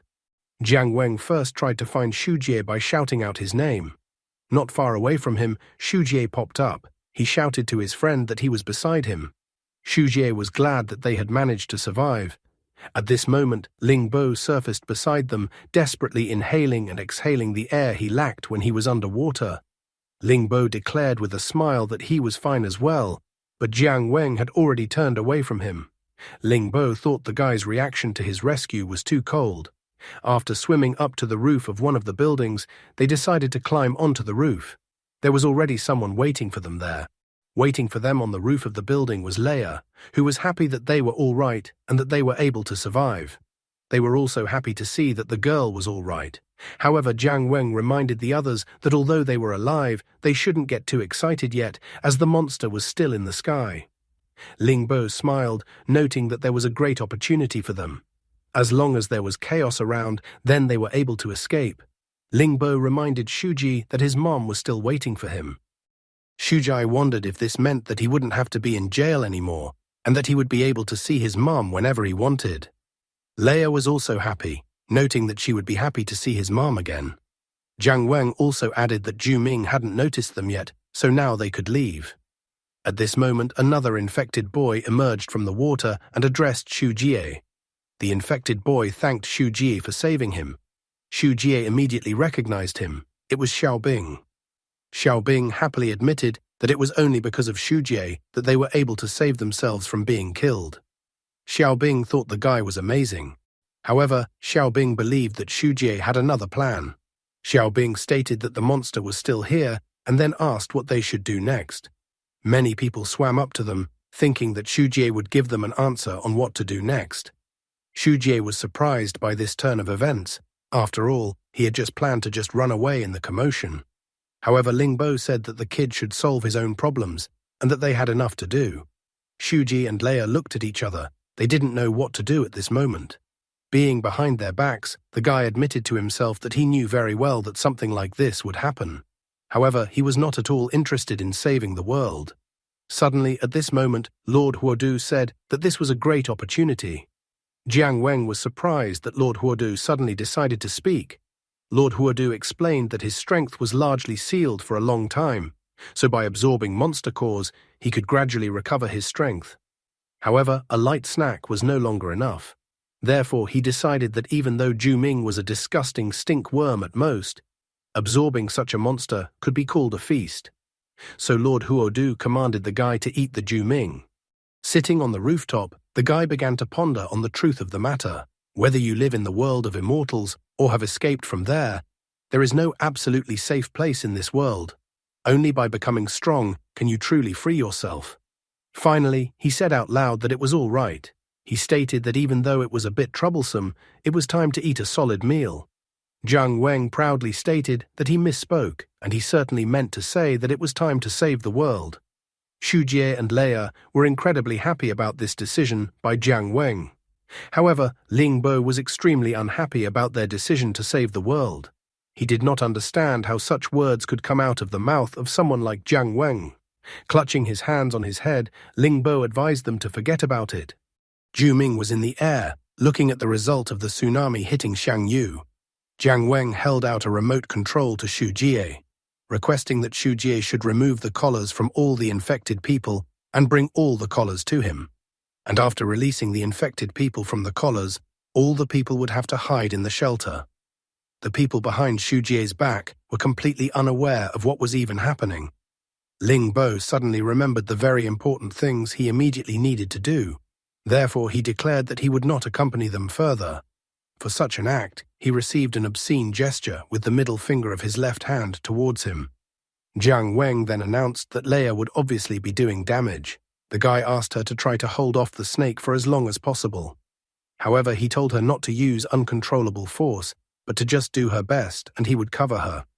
Leia was so happy that the guy was relying on her that her cheeks instantly turned red. Ju Ming arrogantly glanced at Jiang Weng, declaring for the stinky dog to get out. Ju Ming did not silently wait for their plan to be realized. He once again used his sound control ability, the sound of chaos. The water left behind by the tsunami instantly surged. One of the infected people reported that Ju Ming was using sound to cause hallucinations. Therefore, he recommended that everyone cover their ears. Another man reported that if they dived underwater, they could reduce the noise coming from Ju Ming's ability. All the people instantly decided to dive underwater to avoid being affected by the Ju Ming ability. The giant snake opened its mouth and a shower of sonic bullets poured out of its mouth. The people who had dived underwater were attacked by a multitude of sonic bullets. Jiang Weng at this time half transformed his head into a dog's head and ran on the surface of the water, summarizing that Ju Ming had already launched an attack on them. Jiang Weng told Darcy to follow Xu Jie and report the current situation. He also told Touch the West to locate Xu Bohan's location. Yoshi, on the other hand, was to stay by his side. Looking at him, Ju Ming told him to keep running and hide in his dirty, stinky corner. He was going to destroy the annoying people first, and then he had already decided that it would be his turn. Ju Ming was going to pay him back for the 10 years of humiliation he had caused him. He was about to continue his monologue, but he was suddenly interrupted. A smiling Leia grabbed his hair with her hands. She was amused that Ju Ming was so focused on the dog that he completely missed it. Ju Ming completely didn't expect something like this to happen. He began to roar like a girl, telling the smelly girl to take her hands off him. However, Leia stated that she was extremely eager to get back at him. After that, she swung her scythe and used windmill to spin around. Under the power of her strike, Ju Ming was easily thrown back. He even extended his tongue as he flew away from her strike. The giant snakes also headed after their master. Ju Ming was simply furious, intending to deal with Leia for what she had dared to do to him. However, at this moment, someone uttered that Ju Ming had now decided to focus his attention only on Leia. In the same instant, Jiang Weng's right hand was enveloped by the jellyfish armor. He declared that let Ju Ming not think about the fact that he could only run away. In the same instant, Jiang Weng delivered a powerful right punch from below right into Ju Ming's jaw. The punch was more powerful than usual since his right hand was wrapped in jellyfish armor, so he used the jellyfish armor, Rising Dragon Fist. Ju Ming coughed from such a blow and Jiang Weng only laughed. Jiang Weng then jumped back into the water, starting to run away. He noted that having provoked aggression in an opponent, one should immediately run away. The guy shouted for Ju Ming to chase after him. He himself used the Michael Phelps swimming style, the dog crawl. Ming was in an incredible rage, starting to chase the stinky dog.